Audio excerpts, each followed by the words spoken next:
Waheguru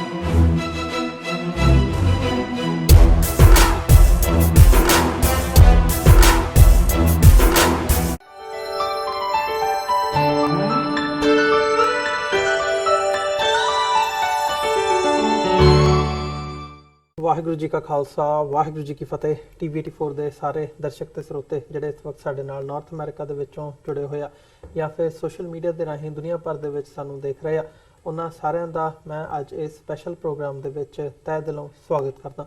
viewers, ਅੱਜ ਹਫਤੇ ਦਾ ਅਖੀਰਲਾ ਦਿਨ ਹੈ ਤੇ ਅੱਜ ਦਾ ਦਿਨ ਇੱਕ ਅਹਿਮੀਅਤ ਵੀ ਰੱਖਦਾ ਹੈ, ਖਾਸ ਤੌਰ ਤੇ ਇੰਟਰਨੈਸ਼ਨਲ ਵੂਮਨਸ ਡੇ ਦੇ ਹਵਾਲੇ ਨਾਲ।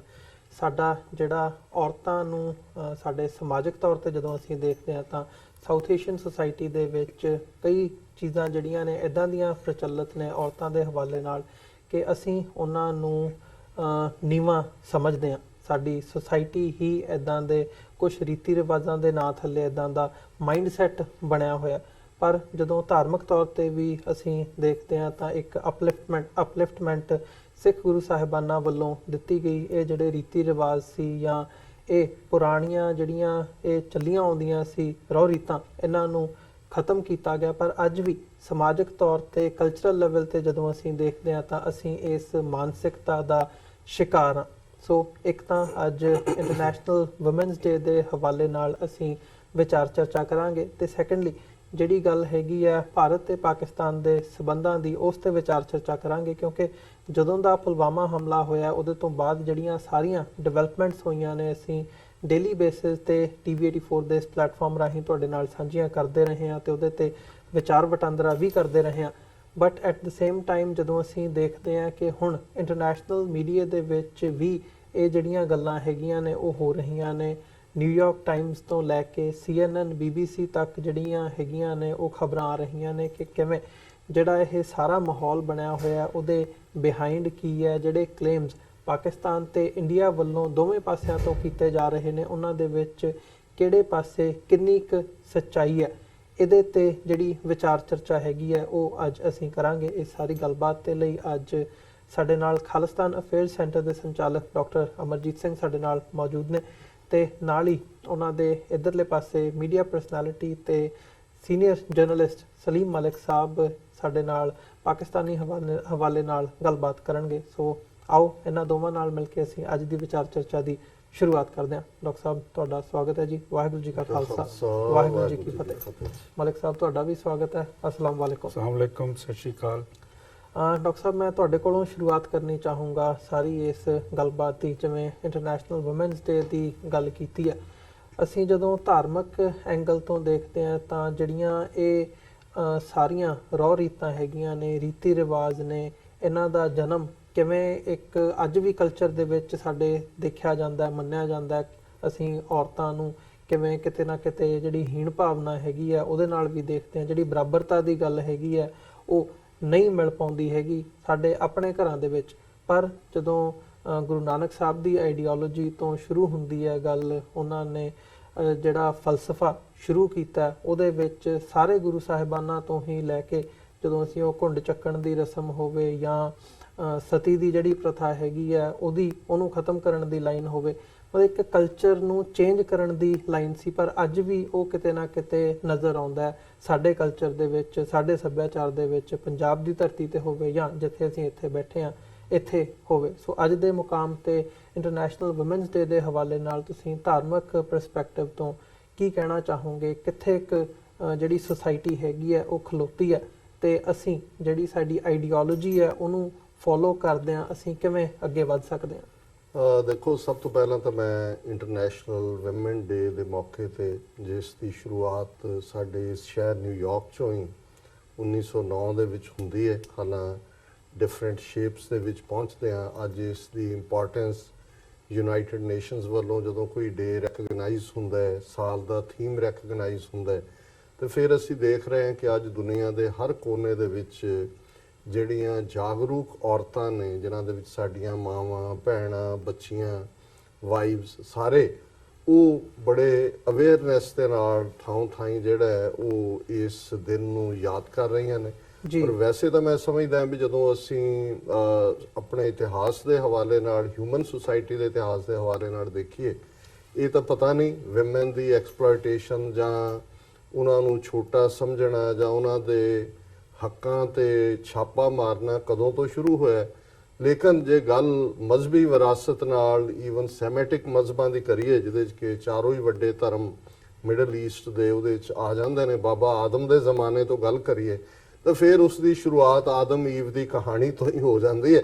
ਔਰ ਜਦੋਂ ਮੈਂ ਆਦਮ ਦੀ ਗੱਲ ਕਰ ਰਿਹਾ ਤਾਂ ਫਿਰ ਗਾਲਿਬ ਦਾ ਇਹ ਸ਼ੇਰ ਮੇਰੀਆਂ ਯਾਦਾਂ 'ਚ ਆ ਰਿਹਾ ਕਿ ਨਿਕਲਣਾ ਖੁਲਦ ਸੇ ਆਦਮ का सुनते आए थे लेकिन बड़े बेआबरू होकर तेरे कूचे से हम निकले। सो ਜ਼ਾਹਿਰ ਹੈ ਉਸ ਕਹਾਣੀ ਦਾ ਬੇਸ ਈਵ ਨੂੰ, ਈਵ ਔਰਤ ਦੀ ਨੁਮਾਇੰਦਗੀ ਕਰਦੀ ਹੈ, ਜਿਹਨੂੰ ਜਿਹੜੀ ਹੈ ਬੀਬੀ ਹਵਾ ਕਰਕੇ ਇਸਲਾਮਿਕ ਹਵਾਲੇ ਨਾਲ ਜਾਣਿਆ ਜਾਂਦਾ ਹੈ, ਹਜ਼ਰਤ ਆਦਮ ਜਾਂ ਬਾਬਾ ਆਦਮ ਅਸੀਂ ਕਹਿੰਦੇ।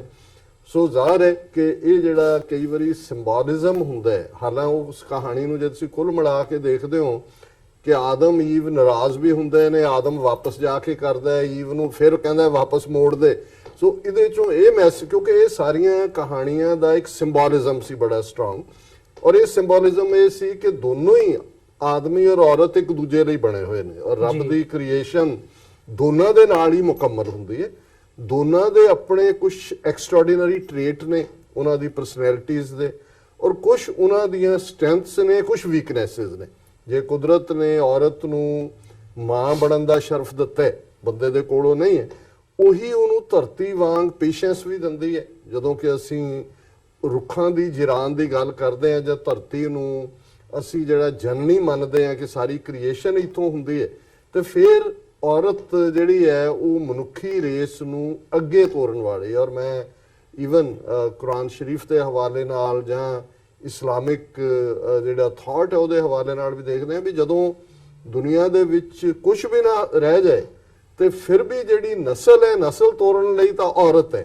ਸੋ ਉਹ ਰੁਤਬਾ ਜਿਹਨੂੰ ਇਸਲਾਮ ਦੇ ਵਿੱਚ ਵੀ ਇਸ ਹਵਾਲੇ ਨਾਲ ਵੀ ਵਡਿਆਇਆ ਗਿਆ, ਔਰ ਇਹੀ ਕਾਰਨ ਸੀ ਕਿ ਘਰੇਲੂ ਜ਼ਿੰਦਗੀ, ਗ੍ਰਸਤੀ ਜ਼ਿੰਦਗੀ, ਫੈਮਿਲੀ ਲਾਈਫ ਇਹ ਇੰਪੋਰਟੈਂਟ ਸੀ। ਔਰ ਇਹ ਬਿਲਕੁਲ ਕੰਟਰਾਸਟ, ਔਰ ਮੈਂ ਸਮਝਦਾ ਵੀ ਮਜ਼ਹਬਾਂ ਦੀ ਦੁਨੀਆ 'ਚ ਫਿਰ ਵਰਸਟ ਫਾਰਮ ਉਦੋਂ ਆਈ ਜਦੋਂ ਇਹ ਮੰਕ ਕਲਚਰ ਆਇਆ, ਵਾਂਡਰਿੰਗ ਫਰਾਇਰ ਆਏ, ਸੰਨਿਆਸੀ ਆਏ, ਸਿੱਧ ਜੋਗੀ ਕਲਚਰ ਆਇਆ, ਔਰ ਇਹਨਾਂ ਨੇ ਦੁਨੀਆ ਤੋਂ ਭੱਜ ਜਾਣਾ ਜਿਹੜਾ ਹੈ ਇਸ ਨੂੰ ਬੜਾ ਇੰਪੋਰਟੈਂਟ ਦੱਸਿਆ ਸਪਿਰਿਚੁਅਲ ਸਾਲਵੇਸ਼ਨ ਦੇ ਲਈ। ਤੇ ਭੱਜ ਜਾਣ ਦਾ ਕਾਰਨ ਸਾਰੇ ਜਿਹੜੇ ਦੋਸ਼ ਨੇ ਔਰਤ ਦੇ ਉੱਤੇ ਮੜ ਦਿੱਤੇ, ਔਰ ਜਿਹਨੂੰ ਚੈਲੰਜ ਕੀਤਾ ਜ਼ਾਹਿਰ ਹੈ ਗੁਰੂ ਨਾਨਕ ਸਾਹਿਬ ਨੇ ਵੀ ਕੀਤਾ, ਔਰ ਸਾਡੇ ਉਸ ਵੇਲੇ ਦੇ ਸਕਾਲਰ ਭਾਈ ਗੁਰਦਾਸ ਜਦੋਂ ਇਸ ਕਿਸਮ ਦੇ ਜਿਹੜੇ ਕੱਲੇ ਕਾਰੇ ਲੋਕ ਗ੍ਰਸਤੀਆਂ ਦੇ ਹੀ ਕਮਾਈ ਤੇ ਪੜਨ ਵਾਲੇ ਸੀ, ਉਹਨਾਂ ਨੂੰ ਇਹ ਸਵਾਲ ਵੀ ਕੀਤਾ ਕਿ ਹੋਏ ਅਤੀਤ ਗ੍ਰਸਤ ਤਜ ਉਹਨੂੰ ਕੇ ਗ੍ਰਹਿ ਮੰਗਣ ਜਾਈ, ਕਿ ਤੁਸੀਂ ਅਤੀਤ ਹੋਏ ਦੁਨੀਆ ਤੋਂ ਤਾਂ ਦੌੜੇ ਪਰ ਅਲਟੀਮੇਟਲੀ ਮੰਗਣ ਤੁਸੀਂ ਉਹਨਾਂ ਦੇ ਘਰਾਂ ਅੱਗੇ ਜਾਂਦੇ ਹੋ।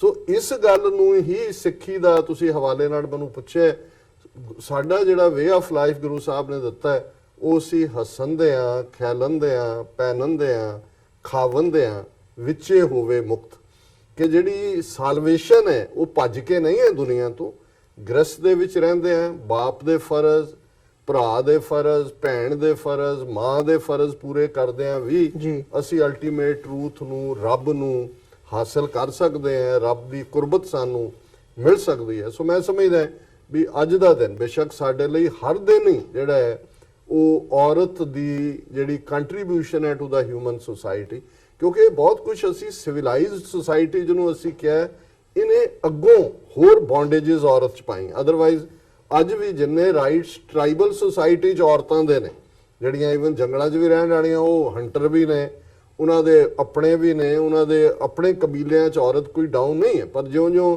ਸਿਵਲਾਈਜ਼ਡ ਸੋਸਾਇਟੀ ਦੇ ਨਾਂ ਥੱਲੇ ਅਸੀਂ ਈਵਨ ਜੇ ਵੈਸਟ ਦੀ ਗੱਲ ਕਰੀਏ, ਜਿਹੜਾ ਬੜਾ ਵੱਡਾ ਫੈਮਿਨਿਜ਼ਮ ਦਾ ਔਰ ਦੂਸਰਾ ਝੰਡਾ ਚੁੱਕਿਆ ਹੋਇਆ ਜਿਨ੍ਹਾਂ ਨੇ, ਇੱਥੇ ਈਵਨ ਜੇ ਤੁਸੀਂ ਇੰਗਲੈਂਡ ਦੇ ਹਵਾਲੇ ਨਾਲ ਦੇਖੋ ਕਿ ਵੋਟਿੰਗ ਰਾਈਟ ਲੈਣ ਲਈ ਔਰਤਾਂ ਨੂੰ ਕੀ ਨਹੀਂ ਕਰਨਾ ਪਿਆ, ਔਰ ਕਿਵੇਂ ਡਿਨਾਈ ਕਰਕੇ 20ਵੀਂ ਸਦੀ ਦੀ ਬਿਗਨਿੰਗ 'ਚ ਜਾ ਕੇ ਉਹਨਾਂ ਨੂੰ ਵੋਟਿੰਗ ਰਾਈਟ ਮਿਲਦਾ।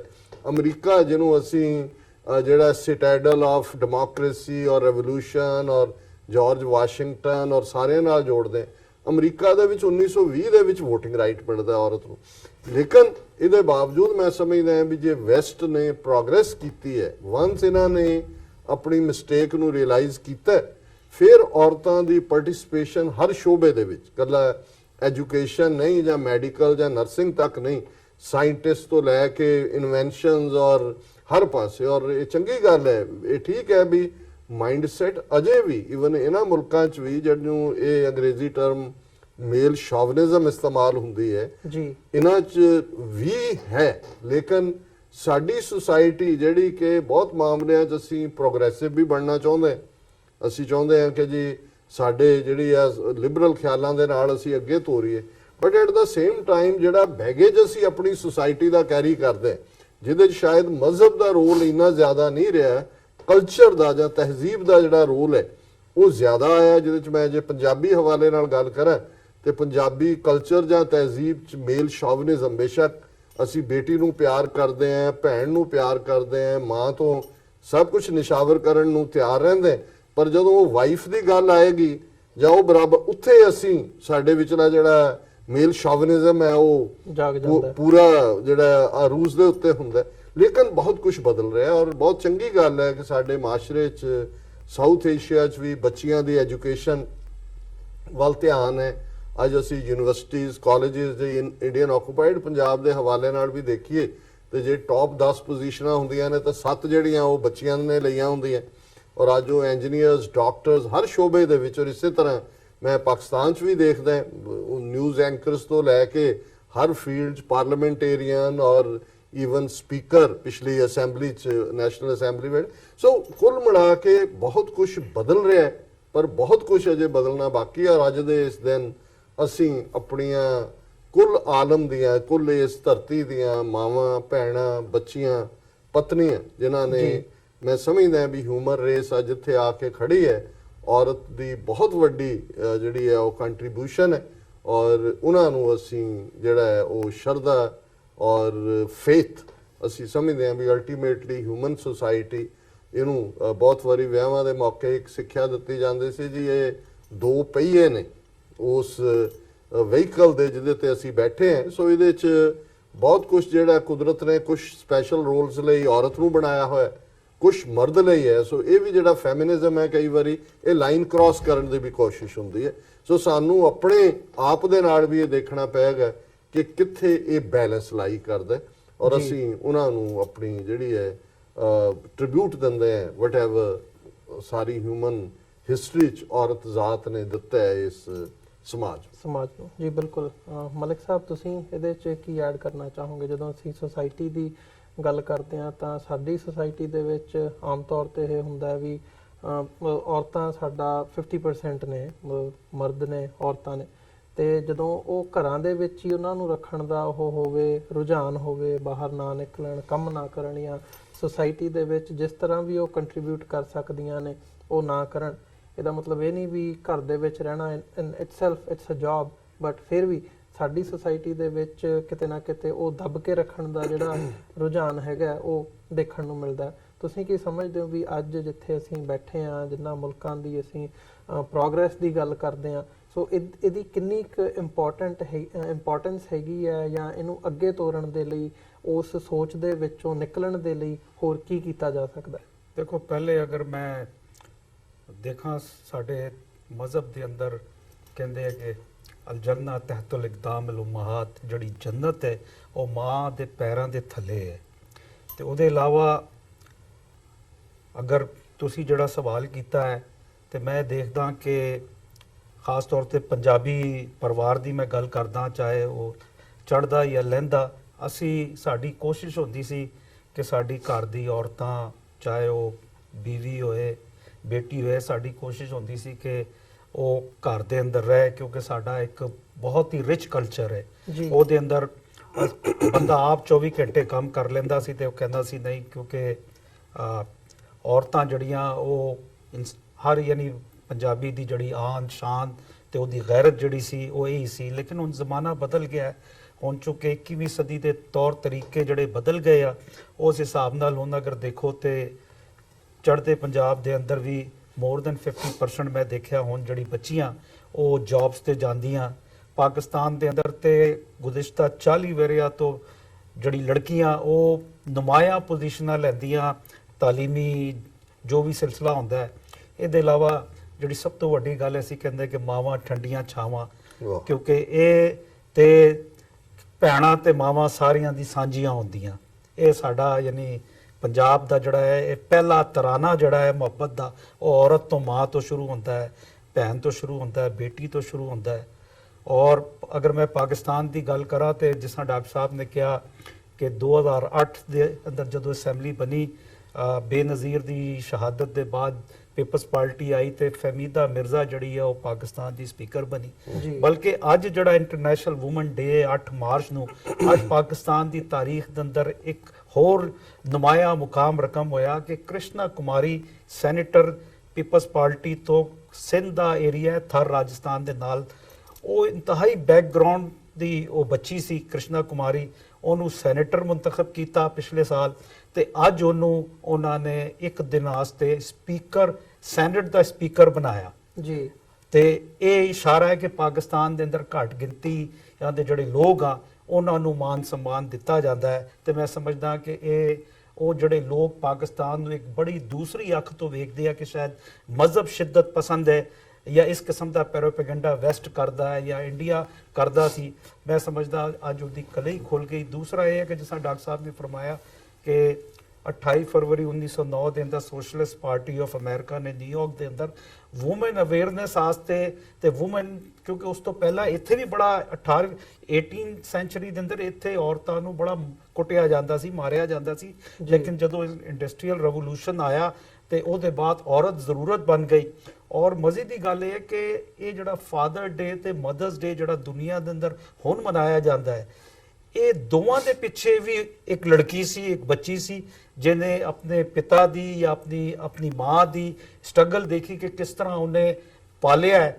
ਤੇ ਖਾਸ ਤੌਰ ਤੇ ਜਿਹੜਾ ਫਾਦਰ ਡੇ ਸੀ, ਉਹ ਸਮਾਰਾ ਜਿਹੜੀ ਕੁੜੀ ਸੀ ਉਹਨੇ ਦੇਖਿਆ ਕਿ ਉਹਦੀ ਮਾਂ ਫੌਤ ਹੋ ਗਈ ਸੀ ਬਚਪਨ ਦੇ ਅੰਦਰ ਤੇ ਉਹਦੇ ਵਾਲਦ ਨੇ ਉਹਨੂੰ ਕਿਸ ਤਰ੍ਹਾਂ ਵੱਡਾ ਕੀਤਾ। ਤੇ ਜਦੋਂ ਉਹ ਵੱਡੀ ਹੋਈ ਤੇ ਉਹਨੇ ਕਿਹਾ ਕਿ ਮੈਂ ਇਹ ਦਿਨ ਮਨਾਉਣਾ ਹੈ। ਉਹ ਦਿਨ ਵੀ ਤਕਰੀਬਨ 1909-1910 ਦੇ ਅੰਦਰ ਸ਼ੁਰੂ ਹੋਇਆ ਸੀ। ਤੇ ਅੱਜ ਅਸੀਂ ਦੇਖਦੇ ਆ ਕਿ ਅਮਰੀਕਾ ਦੇ ਅੰਦਰ ਦੇਖੀਏ ਤੇ ਇਸ ਵੇਲੇ ਕਾਂਗਰਸ ਦੀ US ਕਾਂਗਰਸ ਦੇ ਅੰਦਰ ਡੈਮੋਕ੍ਰੈਟਿਕ ਪਾਰਟੀ ਤੋਂ ਜਿੱਤ ਕੇ ਆਈਆਂ 44% ਔਰਤਾਂ ਜਿੱਤ ਕੇ ਉੱਥੇ ਪਹੁੰਚੀਆਂ। ਜੀ। ਤੇ ਉਹਦੇ ਇਲਾਵਾ ਪਾਕਿਸਤਾਨ ਦੇ ਅੰਦਰ ਬੇਨਜ਼ੀਰ ਪ੍ਰਾਈਮ ਮਿਨਿਸਟਰ ਬਣੀ 2 ਵਾਰੀ। ਤੇ ਔਰਤਾਂ, ਵੈਸਟ ਨੇ ਔਰਤਾਂ ਨੂੰ ਜਿੱਥੇ ਮੁਕਾਮ ਦਿੱਤਾ, ਬਰਾਬਰੀ ਦਿੱਤੀ, ਲੇਕਿਨ ਕੀ ਹੋਇਆ ਕਿ ਇਹ ਜਿਹੜਾ 60-70 ਸਾਲ ਤੋਂ ਇਹ ਜਿਹੜੀ ਮਦਰ ਪਿੱਦਰ ਆਜ਼ਾਦੀ ਤੇ ਨਾਂ ਤੇ ਇੱਥੇ ਜਿਨ੍ਹਾਂ ਔਰਤਾਂ ਦਾ, ਲੜਕੀਆਂ ਦਾ ਇਸਤਸਾਲ ਇੱਥੇ ਹੁੰਦਾ ਹੈ, ਮੈਂ ਨਹੀਂ ਸਮਝਦਾ ਕਿ ਸਾਡੇ ਪੰਜਾਬ ਦੀ ਅਗਰ ਗੱਲ ਕੀਤੀ ਜਾਏ ਜਾਂ ਸਾਡੇ ਖਿੱਤੇ ਦੇ ਸਾਊਥ ਏਸ਼ੀਆ ਦੇ ਅੰਦਰ ਹੁੰਦਾ ਹੈ। ਕਿਉਂਕਿ ਇੱਥੇ ਜਿਸ ਤਰ੍ਹਾਂ ਔਰਤ ਨੂੰ ਆਜ਼ਾਦੀ ਤੇ ਨਾਂ ਤੇ ਇੱਕ ਆਈਕਨ ਦੇ ਬਜਾਏ ਇੱਕ ਆਈਡੋਲ ਬਣਾਤਾ ਤੇ ਉਸ ਦੀ ਵਜ੍ਹਾ ਨਾਲ ਜਿਹੜੀ ਆ ਕਿ ਔਰਤ ਨੇ ਬਹੁਤ ਕੁਝ ਲੂਜ਼ ਕੀਤਾ। ਲੇਕਿਨ ਚੂੰਕਿ ਇਹ ਇੱਕ ਮਹਜ਼ਬ ਮਾਸ਼ਰਾ ਹੈ ਜਿੱਥੇ ਕਾਨੂੰਨ ਦੀ ਬਾਲਾਦਸਤੀ ਹੈ ਤੇ ਅਮਰੀਕਾ, ਕੈਨੇਡਾ ਤੇ ਯੂਰਪ ਦੇ ਅੰਦਰ ਔਰਤਾਂ ਜਿਹੜੀਆਂ ਹਰ ਫੀਲਡ ਦੇ ਅੰਦਰ ਨੁਮਾਇਆ ਨਜ਼ਰ ਆਉਂਦੀਆਂ। US ਕਾਂਗਰਸ ਦੀ ਸਪੀਕਰ ਨੈਂਸੀ ਪੈਲੋਸੀ ਉਹ ਵੀ ਔਰਤ ਹੈ, ਦੂਜੀ ਵਾਰੀ ਆਈ ਹੈ। ਤੇ ਕਹਿਣ ਦਾ ਮਕਸਦ ਹੈ ਇੱਥੇ ਕਿਉਂਕਿ ਇਕੁਅਲ ਅਪਰਚੂਨਿਟੀ ਹੈ। ਤੁਸੀਂ ਅਗਰ ਕੋਈ ਅੱਛੀ ਡਿਗਰੀ ਲੈਂਦੇ ਹੋ ਤੇ ਇਹ ਸ਼ਰਤ ਹੈ ਕਿ ਤੁਸੀਂ ਅੱਗੇ ਜਾਓਗੇ। ਜੀ। ਤੇ ਪਾਕਿਸਤਾਨ ਜਾਂ ਹਿੰਦੁਸਤਾਨ ਦੀ ਗੱਲ ਹੈ, ਉੱਥੇ ਹੁਣ ਇਹ ਯਾਨੀ ਰਿਵਾਇਤ ਜਾਂ ਇਹ ਕਲਚਰ ਜਾਗਰੂਕ ਹੋ ਰਿਹਾ ਕਿਉਂਕਿ ਅਸੀਂ ਵੈਸਟ ਨੂੰ ਵੇਖ ਕੇ ਇੰਨੀ ਮਟੀਰੀਅਲਿਸਟਿਕ ਸੋਸਾਇਟੀ ਉੱਥੇ ਬਣਾ ਲਈ ਆ ਕਿ ਕੱਲਾ ਬੰਦਾ ਜਿਹੜਾ ਮਿਡਲ ਕਲਾਸ ਹੈ ਉਹ ਖਰਚੇ ਹੀ ਨਹੀਂ ਪੂਰੇ ਕਰ ਸਕਦਾ ਕਿਉਂਕਿ ਉਹਨੇ ਘਰ ਵੀ ਕਿਸ਼ਤਾਂ ਤੇ ਲੈ ਲਿਆ, ਗੱਡੀ ਵੀ ਕਿਸ਼ਤਾਂ ਤੇ ਲੈ ਲਈ ਹੈ, ਹੋਰ ਜਿਹੜਾ ਫਰਨੀਚਰ ਹੈ ਉਹ ਵੀ ਕਿਸ਼ਤਾਂ ਤੇ ਲੈ ਲਿਆ ਤੇ ਉਹਨੂੰ ਵੇਖ ਕੇ ਹੁਣ ਉਹ ਵੀ ਮਜਬੂਰ। ਇਸ ਮਟੀਰੀਅਲਿਸਟਿਕ ਸੋਸਾਇਟੀ ਨੇ ਜਿੱਥੇ ਔਰਤ ਨੂੰ ਘਰੋਂ ਬਾਹਰ ਕੱਢਿਆ ਹੈ, ਲੇਕਿਨ ਇਹ ਕਿ ਦੂਜੇ ਪਾਸੇ ਸਾਡੇ ਮੁਲਕਾਂ ਦੇ ਅੰਦਰ ਔਰਤ ਨੂੰ ਬਾਜ਼ ਔਕਾਤ ਤੋਂ ਇੱਜ਼ਤ ਨਹੀਂ ਦਿੱਤੀ ਜਾਂਦੀ। ਜਿਹੜੀ ਬੱਚੀ ਜਾਂ ਲੜਕੀ ਘਰੋਂ ਨਿਕਲ ਕੇ ਜਾਬ ਤੇ ਜਾਂਦੀ ਆ, ਘਰੋਂ ਬੱਸ ਸਟਾਪ ਤੋਂ ਉਹ ਆਪਣੇ ਉੱਥੇ ਤੱਕ ਜਾਂਦੇ ਉਹਨੂੰ ਤਕਰੀਬਨ ਕੋਈ 2 ਦਰਜਨ ਭੈੜੀ ਨਜ਼ਰਾਂ ਉਹਨੂੰ ਵੇਖਦੀਆਂ, ਇਹ ਨਹੀਂ ਦੇਖਦੀ ਕਿ ਇਹਦੀ ਕੀ ਮਜਬੂਰੀ ਹੈ। ਮੈਂ ਸਮਝਦਾ ਕਿ ਸਾਨੂੰ ਇਹ ਜਿਹੜਾ ਮਾਈਂਡਸੈਟ ਹੈ ਇਹਨੂੰ ਚੇਂਜ ਕਰਨਾ ਪਏਗਾ। ਇਹ ਜਦੋਂ ਤੱਕ ਮਾਈਂਡਸੈਟ ਸਾਡੇ ਖਿੱਤੇ ਦੇ ਅੰਦਰ ਚੇਂਜ ਨਹੀਂ ਹੋਏਗਾ, ਔਰਤ ਨੂੰ ਇਸੇ ਤਰ੍ਹਾਂ ਇਸਤਸਾਲ ਔਰਤ ਦਾ ਹੋਏਗਾ, ਔਰਤ ਆਈਸੋਲੇਟ ਹੋਏਗੀ। ਲੇਕਿਨ ਇਹ ਕਿ ਜਿੱਥੇ ਅਸੀਂ ਵੈਸਟ ਦੀ ਬਹੁਤ ਸਾਰੀ ਅੱਛੀ ਚੀਜ਼ਾਂ ਅਪਣਾਈਆਂ, ਅਸੀਂ ਕਹਿੰਦੇ ਕਿ ਔਰਤ ਨੂੰ ਬਰਾਬਰੀ ਦਾ ਦਰਜਾ ਦਿਓ। ਔਰਤ ਵਾਕਈ ਮੈਂ ਸਮਝਦਾ ਕਿ ਔਰਤ ਬਰਾਬਰੀ ਤੋਂ ਵੀ ਉੱਤੇ ਹੈ ਕਿਉਂਕਿ ਔਰਤ ਦੇ 4 ਰੂਪ ਆ। ਉਹ ਮਾਂ ਵੀ ਹੈ, ਉਹ ਭੈਣ ਵੀ ਹੈ, ਉਹ ਬੇਟੀ ਵੀ ਹੈ ਤੇ ਉਹ ਬੀਵੀ ਵੀ ਹੈ। ਤੇ ਇੱਕ ਟਾਈਮ ਤੇ ਇਹ ਚਾਰੋਂ ਰਿਸ਼ਤੇ ਉਹ ਨਿਭਾਉਂਦੀ ਨਜ਼ਰ ਆਉਂਦੀ ਹੈ। ਤੇ ਮੈਂ ਸਮਝਦਾ ਕਿ ਅੱਜ ਚੂੰਕਿ ਇੰਟਰਨੈਸ਼ਨਲ ਵੂਮਨ ਡੇ ਹੈ ਤੇ ਮੈਂ ਸਮਝਦਾ ਕਿ ਦੁਨੀਆ ਦੀ ਸਾਰੀ ਵੂਮਨਸ ਨੂੰ ਅਸੀਂ TVOT4 ਦੇ ਅੰਦਰ ਬੈਠੇ ਇਸ ਪੈਨਲ ਡਿਸਕਸ਼ਨ ਦੇ ਅੰਦਰ ਅਸੀਂ ਉਹਨਾਂ ਨੂੰ ਟ੍ਰਿਬਿਊਟ ਕਰਦੇ ਆ, ਸਲੂਟ ਕਰਦੇ ਆ। ਦੇਖੋ ਮੈਂ ਇੱਕ ਸਗੋਂ ਪੋਲੀਟੀਕਲੀ ਗੱਲ ਹੋਰ ਐਡ ਕਰਾਂ, ਪਾਕਿਸਤਾਨ 'ਚ ਪੋਲੀਟੀਕਲੀ ਮੋਰ ਐਮਪਾਵਰਮੈਂਟ ਮਿਲੀ ਵਿਮਨ ਨੂੰ ਰਿਜ਼ਰਵੇਸ਼ਨ ਦੇ ਥੱਲੇ, ਨੈਸ਼ਨਲ ਅਸੈਂਬਲੀ, ਸਟੇਟ ਅਸੈਂਬਲੀ 'ਚ। ਇੰਡੀਆ 'ਚ ਇਸ ਦੇ ਉਲਟ ਹਾਲਾਂਕਿ ਪਿਛਲੇ 20 ਸਾਲ ਤੋਂ ਵਿਮਨ ਰਿਜ਼ਰਵੇਸ਼ਨ ਬਿੱਲ ਲਿਆਉਣ ਦੀ ਕੋਸ਼ਿਸ਼ ਹੋਈ ਹੈ, ਲੇਕਿਨ ਪਾਰਲੀਮੈਂਟ ਦੇ ਵਿੱਚ ਕੰਸੈਂਸਸ ਨਹੀਂ ਬਣੀ। ਇਸ ਲਈ ਪੋਪੂਲੇਸ਼ਨ ਵਾਈਜ਼ ਜੇ ਤੁਸੀਂ ਭਾਰਤ ਦੀ ਪਾਰਲੀਮੈਂਟ ਔਰ ਸਟੇਟ ਅਸੈਂਬਲੀ 'ਚ ਦੇਖੋ, ਬੇਸ਼ੱਕ ਰਫਲੀ ਉਹ 50% ਨੇ ਪੋਪੂਲੇਸ਼ਨ ਦਾ, ਬਟ ਉਹਨਾਂ ਦੀ ਰਿਪਰੈਜ਼ੈਂਟੇਸ਼ਨ 10 ਤੋਂ 15% ਹੈ ਮੈਕਸਿਮਮ। ਔਰ ਹੁਣ ਜਿਹੜੀਆਂ 2019 ਦੀਆਂ ਇਲੈਕਸ਼ਨਾਂ ਦੇ ਲਈ ਕਾਂਗਰਸ ਪ੍ਰੋਮਿਸ ਕਰ ਰਹੀ ਹੈ ਕਿ ਜੇ ਸਾਨੂੰ ਪਾਵਰ ਮਿਲੀ ਤੇ ਅਸੀਂ ਵਿਮਨ ਰਿਜ਼ਰਵੇਸ਼ਨ ਬਿੱਲ ਲਿਆਵਾਂਗੇ। ਸੋ ਮੈਂ ਸਮਝਦਾ ਵੀ ਇਸ ਲਿਹਾਜ਼ ਨਾਲ ਪਾਕਿਸਤਾਨ 'ਚ ਇਹ ਉਹ ਇੱਕ ਕਦਮ ਅੱਗੇ ਨੇ ਕਿ ਪੋਲੀਟੀਕਲੀ, ਹਾਲਾਂਕਿ ਪਹਿਲਾਂ ਇਹ ਡਿਬੇਟ ਸੀ ਕਿ ਜੀ ਕਿੰਨੀ ਯੂਜ਼ਫੁਲਨੈਸ ਹੈ ਅਸੈਂਬਲੀ 'ਚ, ਬੀਬੀਆਂ ਕੀ ਕਰਦੀਆਂ, ਕੋਈ ਜਹਾਜ਼ ਉਡਾ ਰਹੀ ਹੈ, ਕੋਈ ਦੂਜਾ, ਬਟ ਜਦੋਂ ਤੁਸੀਂ ਇੱਕ ਵਾਰੀ ਸਿਸਟਮ ਦੇ ਵਿੱਚ ਮੌਕਾ ਦਿੰਦੇ ਹੋ ਸਕਦਾ ਇੱਕ ਅੱਧਾ ਪਾਰਟ ਜਿਹੜਾ ਜਾਂ ਪੰਜਾਬ ਦੇ ਵਿੱਚ ਜਿਵੇਂ ਪੰਚਾਇਤਾਂ ਦੇ ਵਿੱਚ ਰਿਜ਼ਰਵੇਸ਼ਨ ਦੀ ਗੱਲ ਆਈ, ਬਹੁਤ ਵਾਰੀ ਇਹ ਆਇਆ ਕਿ ਜੀ ਦੇਖੋ ਉਹ ਤਾਂ ਔਰਤਾਂ ਹੀ ਨੇ ਸਰਪੰਚ ਕਾਗਜ਼ੀ ਤੌਰ ਤੇ, ਰਨ ਤਾਂ ਘਰ ਵਾਲੇ ਹੀ ਕਰਦੇ ਨੇ। ਪਰ ਹੁਣ ਅਸੀਂ ਦੇਖ ਰਹੇ ਹਾਂ ਵੀ ਠੀਕ ਹੈ, ਇੱਕ ਵਾਰੀ ਇਵੇਂ ਹੀ ਹੋਇਆ ਪਹਿਲੀ ਵਾਰ ਜਦੋਂ ਪਹਿਲੇ 5 ਸਾਲ ਹੋਏ, ਲੇਕਿਨ ਹੁਣ ਵੂਮਨ ਐਸਰਟ ਕਰਦੀਆਂ ਨੇ। ਜਿਵੇਂ ਇੱਕ ਪੰਜਾਬ ਦੇ ਪਿੰਡ 'ਚ ਪਿੱਛੇ 22-23 ਸਾਲ ਦੀ ਲਾਅ ਦੀ ਗ੍ਰੈਜੂਏਟ ਕੁੜੀ ਜਿਹੜੇ ਲਾਇਰ ਸੀ, ਉਹਨੇ ਇਲੈਕਸ਼ਨ ਲੜੀ ਔਰ ਉਹਨੇ ਟ੍ਰੈਡੀਸ਼ਨਲ ਸਾਰੇ ਹਰਾ ਦਿੱਤੇ। ਸੋ ਜਦੋਂ ਇੱਕ ਵਾਰੀ ਮੌਕਾ ਮੁਹੱਈਆ ਹੋਏਗਾ, ਕਾਨੂੰਨੀ ਤੌਰ ਤੇ ਹੱਕ ਮਿਲਣੇ ਬੜੇ ਇੰਪੋਰਟੈਂਟ ਨੇ ਜੀ। ਮਜ਼ਹਬੀ ਤੌਰ ਦੇ ਉੱਤੇ ਮੈਂ ਸਮਝਦਾ ਹਾਂ ਵੀ ਕਿਉਂਕਿ ਆਲਰੇਡੀ ਅਸੀਂ ਜਦੋਂ ਬਾਹਰ ਵੀ ਆਏ ਹੈ ਤੇ ਇਹਨਾਂ ਮੁਲਕਾਂ ਦੇ ਕਾਨੂੰਨਾਂ 'ਚ ਵੀ ਇਕੁਆਲਿਟੀ ਦੀ ਗੱਲ ਹੈ, ਅਜੇ ਡਿਸਕ੍ਰਿਮੀਨੇਸ਼ਨ ਹੈ। ਕਈ ਵਾਰੀ ਅਮਰੀਕਾ 'ਚ ਵੀ ਇੱਕੋ ਜੌਬ ਲਈ ਔਰਤ ਨੂੰ ਘੱਟ ਪੈਸੇ ਮਿਲਦੇ ਨੇ, ਪਰ ਉਹ ਲੜਨ ਦਾ ਮਾਦਾ ਹੈ।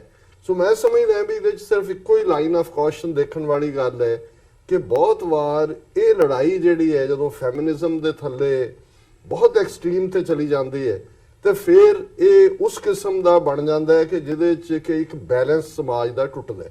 ਇੱਕ ਪਾਸੇ ਮੇਲ ਸ਼ੋਵਨਿਜ਼ਮ ਸੀ, ਔਰ ਜਿਵੇਂ ਮਲਕ ਸਾਹਿਬ ਨੇ ਪੰਜਾਬ ਦੀ ਤਹਿਜ਼ੀਬ ਦੇ ਹਵਾਲੇ ਨਾਲ ਗੱਲ ਕੀਤੀ, ਅੱਜ ਵੀ ਸਾਡੇ ਦੋਨਾਂ ਪੰਜਾਬਾਂ 'ਚ ਆਨਰ ਕਿਲਿੰਗਸ ਹੁੰਦੀਆਂ ਨੇ, ਆਨਰ ਦੇ ਨਾਂ ਥੱਲੇ ਕਿ ਜੀ ਸਾਡੀ ਜਿਹੜਾ ਉਹ ਆਨਰ ਨਹੀਂ ਰਹਿੰਦਾ ਜੇ ਬੱਚੀ ਆਪਣਾ ਕੋਈ ਡਿਸਾਈਡ ਕਰਦੀ ਹੈ ਜਾਂ ਆਪਣਾ ਜੀਵਨ ਸਾਥੀ ਚੁਣਦੀ ਹੈ। ਔਰ ਇਸ ਪਾਰਟ ਨੂੰ ਈਵਨ ਅਸੀਂ ਨਾ ਮੁਲਕਾਂ 'ਚ ਵੀ ਲੈ ਕੇ ਆਏ ਕੁਝ ਹਾਲਤਾਂ ਦੇ ਵਿੱਚ, ਔਰ ਇਹਦੇ 'ਚ ਅਸੀਂ ਦੋਨੋਂ ਹੀ ਪਾਸਿਆਂ ਦੇ ਪੰਜਾਬ ਦੇ ਲੋਕ ਜਿਹੜੇ ਆ ਉਹ ਇਕੁਅਲੀ ਉਸ ਕਿਸਮ ਦਾ ਮਾਈਂਡ ਸੈਟ ਹੈ। ਸੋ ਮੈਂ ਸਮਝਦਾ ਵੀ ਸਾਨੂੰ ਕੁਝ ਗੱਲਾਂ ਜਿਹੜੀਆਂ ਨੇ, ਇੱਕ ਪਾਸੇ ਅਸੀਂ ਵੈਸਟ 'ਚ ਆ ਕੇ ਹੋਰ ਸਾਰੀਆਂ ਜਿਹੜੀਆਂ ਇਹਨਾਂ ਦੀਆਂ ਦਿੱਤੀਆਂ ਹੋਈਆਂ ਫੈਸਿਲਿਟੀਜ਼ ਨੇ, ਲਾਈਫ ਸਟਾਈਲ ਹੈ, ਉਹਨੂੰ ਇੰਜੋਏ ਕਰਨਾ ਚਾਹੁੰਦੇ, ਪਰ ਦੂਸਰੇ ਪਾਸੇ ਜਦੋਂ ਕੋਈ ਵੀ ਤਹਿਜ਼ੀਬੀ ਪਾਰਟ ਦੀ ਗੱਲ ਆਉਂਦੀ ਹੈ ਤਾਂ ਸਾਡਾ ਮਾਈਂਡ ਸੈਟ ਕਈ ਵਾਰੀ 18ਵੀਂ ਸਦੀ 'ਚੋਂ ਨਿਕਲਦਾ ਨਹੀਂ ਹੈ। ਸੋ ਮੈਂ ਸਮਝਦਾ ਵੀ ਬੱਚਿਆਂ ਨੂੰ ਬੈਸਟ ਐਜੂਕੇਸ਼ਨ ਦੇਣਾ, ਉਹਨਾਂ ਨੂੰ ਇਤਮਾਦ 'ਚ ਰੱਖਣਾ, ਉਹਨਾਂ ਨੂੰ ਮਜ਼ਹਬੀ ਟ੍ਰੇਨਿੰਗ ਵੀ ਦੇਣਾ ਔਰ ਉਹਨਾਂ ਦੀ ਜਜਮੈਂਟ ਦੇ ਉੱਤੇ ਛੱਡਣਾ ਕਿ ਬਈ ਜ਼ਿੰਦਗੀ ਇੱਕ ਬੈਲੈਂਸ ਦਾ ਨਾਂ ਹੈ, ਉਹ ਐਕਸਟ੍ਰੀਮ ਦਾ ਨਾਂ ਨਹੀਂ। ਜੀ ਬਿਲਕੁਲ, ਇਹਨਾਂ ਸਾਰੀਆਂ ਗੱਲਾਂ ਦਾ ਧਿਆਨ ਦੇ ਵਿੱਚ ਰਹਿਣਾ ਬਹੁਤ ਜ਼ਰੂਰੀ ਹੈ। ਉਮੀਦ ਕਰਦਾ ਕਿ ਅੱਜ ਦੇ ਇਸ ਦਿਨ ਜਿਹੜੇ ਦਰਸ਼ਕ ਸਾਡੇ ਨਾਲ ਜੁੜੇ ਹੋਏ ਆ ਇਸ ਵਕਤ, ਉਹਨਾਂ ਨੂੰ ਜ਼ਰੂਰ ਇਸ ਸਾਰੀ ਡਿਸਕਸ਼ਨ ਦੇ ਵਿੱਚੋਂ ਕੁਝ ਨਾ ਕੁਝ ਸਿੱਖਣ ਦੇ ਲਈ ਮਿਲਿਆ ਹੋਵੇਗਾ। ਗੱਲਬਾਤ ਨੂੰ ਅੱਗੇ ਤੋਰੀਏ, ਜਿਹੜੀ ਭਾਰਤ ਤੇ ਪਾਕਿਸਤਾਨ ਦੀ ਇਸ ਵਕਤ ਸਿਚੁਏਸ਼ਨ ਹੈਗੀ ਹੈ ਉਹਦੇ ਵੱਲ ਨੂੰ ਆਈਏ। ਜਦੋਂ ਅਸੀਂ ਲਾਸਟ ਟਾਈਮ ਕੀਤੀ ਹੈ ਪੈਨਲ ਡਿਸਕਸ਼ਨ, ਕਾਫੀ ਕੁਝ ਉਦੋਂ ਤੱਕ ਵਾਪਰ ਚੁੱਕਿਆ ਸੀ। ਉਹ ਤੋਂ ਬਾਅਦ ਅਸੀਂ ਦੇਖਿਆ ਕਿ ਜਿਹੜਾ ਇਹ ਇੰਟਰਨੈਸ਼ਨਲ ਮੀਡੀਆ ਦੇ ਵਿੱਚ ਜੇ ਖਾਸ ਤੌਰ ਤੇ ਜੇ ਇੰਡੀਆ ਦੇ ਜਿਹੜੇ ਕਲੇਮਸ ਨੇ ਕਿ ਅਸੀਂ ਸਰਜੀਕਲ ਸਟ੍ਰਾਈਕ ਕੀਤੀ ਹੈ, ਉੱਥੇ 300-350 ਬੰਦਾ ਮਾਰ ਦਿੱਤਾ ਆ, ਤੇ ਉਹ ਤੋਂ ਬਾਅਦ ਜਿਹੜਾ ਐਟੀਟਿਊਡ ਇੰਡੀਅਨ ਗਵਰਨਮੈਂਟ ਦਾ, ਅਫੀਸ਼ੀਅਲਸ ਦਾ ਹੈਗਾ ਪਾਕਿਸਤਾਨ ਦੇ ਪ੍ਰਤੀ, ਉਹ ਇੰਟਰਨੈਸ਼ਨਲ ਮੀਡੀਆ ਨੇ ਉਹਦੇ ਵਿੱਚ ਕਾਫੀ ਵੱਡਾ ਰੋਲ ਅਦਾ ਕੀਤਾ। ਹੁਣ ਸੈਟੇਲਾਈਟ ਇਮੇजेस ਵੀ ਆ ਰਹੀਆਂ ਨੇ, ਆ ਚੁੱਕੀਆਂ ਨੇ ਕਿ ਨਹੀਂ ਉੱਥੇ ਕੁਝ ਹੋਇਆ ਹੀ ਨਹੀਂ ਹੈਗਾ, ਜਸਟ ਉਹਨਾਂ ਨੇ ਦਰਖਤਾਂ ਨੂੰ ਹੀ ਜਿਹੜਾ ਹੈ ਉਹ ਨਿਸ਼ਾਨਾ ਬਣਾਇਆ, ਦਰਖਤੀ ਭੇਟ ਚੜ੍ਹਿਆ ਬੰਬਾਂ ਦੀ, ਇਹ ਕਹਿ ਲਓ ਸਿੱਧੀ ਭਾਸ਼ਾ ਦੇ ਵਿੱਚ। ਸੋ ਇਸ ਸਾਰੇ ਪਾਰਟ ਨੂੰ ਤੁਸੀਂ ਕਿਵੇਂ ਦੇਖਦੇ ਹੋ ਡਾਕਟਰ ਸਾਹਿਬ, ਜਿਹੜਾ ਇਹ ਸਾਰਾ ਹੁਣ ਮਾਹੌਲ ਬਣਿਆ ਹੋਇਆ ਜੰਗ ਦੀ, ਜਿਹੜੇ ਹਾਲਾਤ ਹੈਗੇ ਆ, ਕਿਤੇ ਨਾ ਕਿਤੇ ਉਹਦੇ 'ਚ ਡੀਐਸਕੇਲੇਸ਼ਨ ਜ਼ਰੂਰ ਨਜ਼ਰ ਆਉਂਦੀ ਹੈ, ਬਟ ਹਜੇ ਵੀ ਜਿਹੜੀ ਸਥਿਤੀ ਹੈ ਉਹ ਜਿਉਂ ਦੀ ਤਿਉਂ ਨਜ਼ਰ ਆ ਰਹੀ ਹੈ। ਦੇਖੋ, ਜਿਵੇਂ ਅਸੀਂ ਪਿਛਲੀਆਂ ਵਿਚਾਰ ਚਰਚਾਵਾਂ ਦੇ ਵਿੱਚ ਵੀ ਇਸ ਗੱਲ ਨੂੰ ਹਾਈਲਾਈਟ ਕਰਦੇ ਰਹੇ ਕਿ ਇਸ ਸਾਰੇ ਦੇ ਵਿੱਚ ਜਿਹੜਾ ਵੱਡਾ ਦੋਸ਼ੀ ਹੈ ਉਹ ਮੋਦੀ ਲਾਣਾ ਹੈ। ਉਹਨਾਂ ਦੇ ਵੈਸਟਡ ਇੰਟਰਸਟ ਨੇ, ਉਹਨਾਂ ਦੇ ਪੋਲੀਟੀਕਲ ਇੰਟਰਸਟ ਨੇ, ਔਰ ਉਹ ਇਸ ਪਤੀਲੇ ਨੂੰ ਗਰਮ ਰੱਖਣਾ ਚਾਹੁੰਦੇ ਨੇ। ਇਹੀ ਕਾਰਨ ਹੈ ਕਿ ਇਹਦੇ ਬਾਵਜੂਦ ਕਿ ਪਾਕਿਸਤਾਨ ਨੇ, ਇੱਕ ਤਾਂ ਅੰਗਰੇਜ਼ੀ 'ਚ ਕਹਿੰਦੇ ਨੇ ਗੋਇੰਗ ਐਨ ਐਕਸਟਰਾ ਮਾਈਲ, ਮੈਂ ਸਮਝਦਾ ਵੀ ਗੋਇੰਗ 100 ਮਾਈਲਸ, ਉਹਨਾਂ ਨੇ ਜਿੱਥੇ ਅਮਨ ਦੇ ਲਈ ਗੱਲਬਾਤ ਦਾ ਸੱਦਾ ਬਾਰ-ਬਾਰ ਦਿੱਤਾ ਹੈ, ਔਰ ਅਭਿਨੰਦਨ ਨੂੰ ਜਿਹੜਾ ਹੈ ਉਹ 3 ਦਿਨ ਦੇ ਵਿੱਚ ਹੀ ਛੱਡ ਦੇਣਾ ਗੁੱਡਵਿਲ ਜੈਸਚਰ ਦੇ ਤੌਰ ਤੇ, ਇਹ ਬਹੁਤ ਵੱਡੀ ਗੱਲ ਸੀ।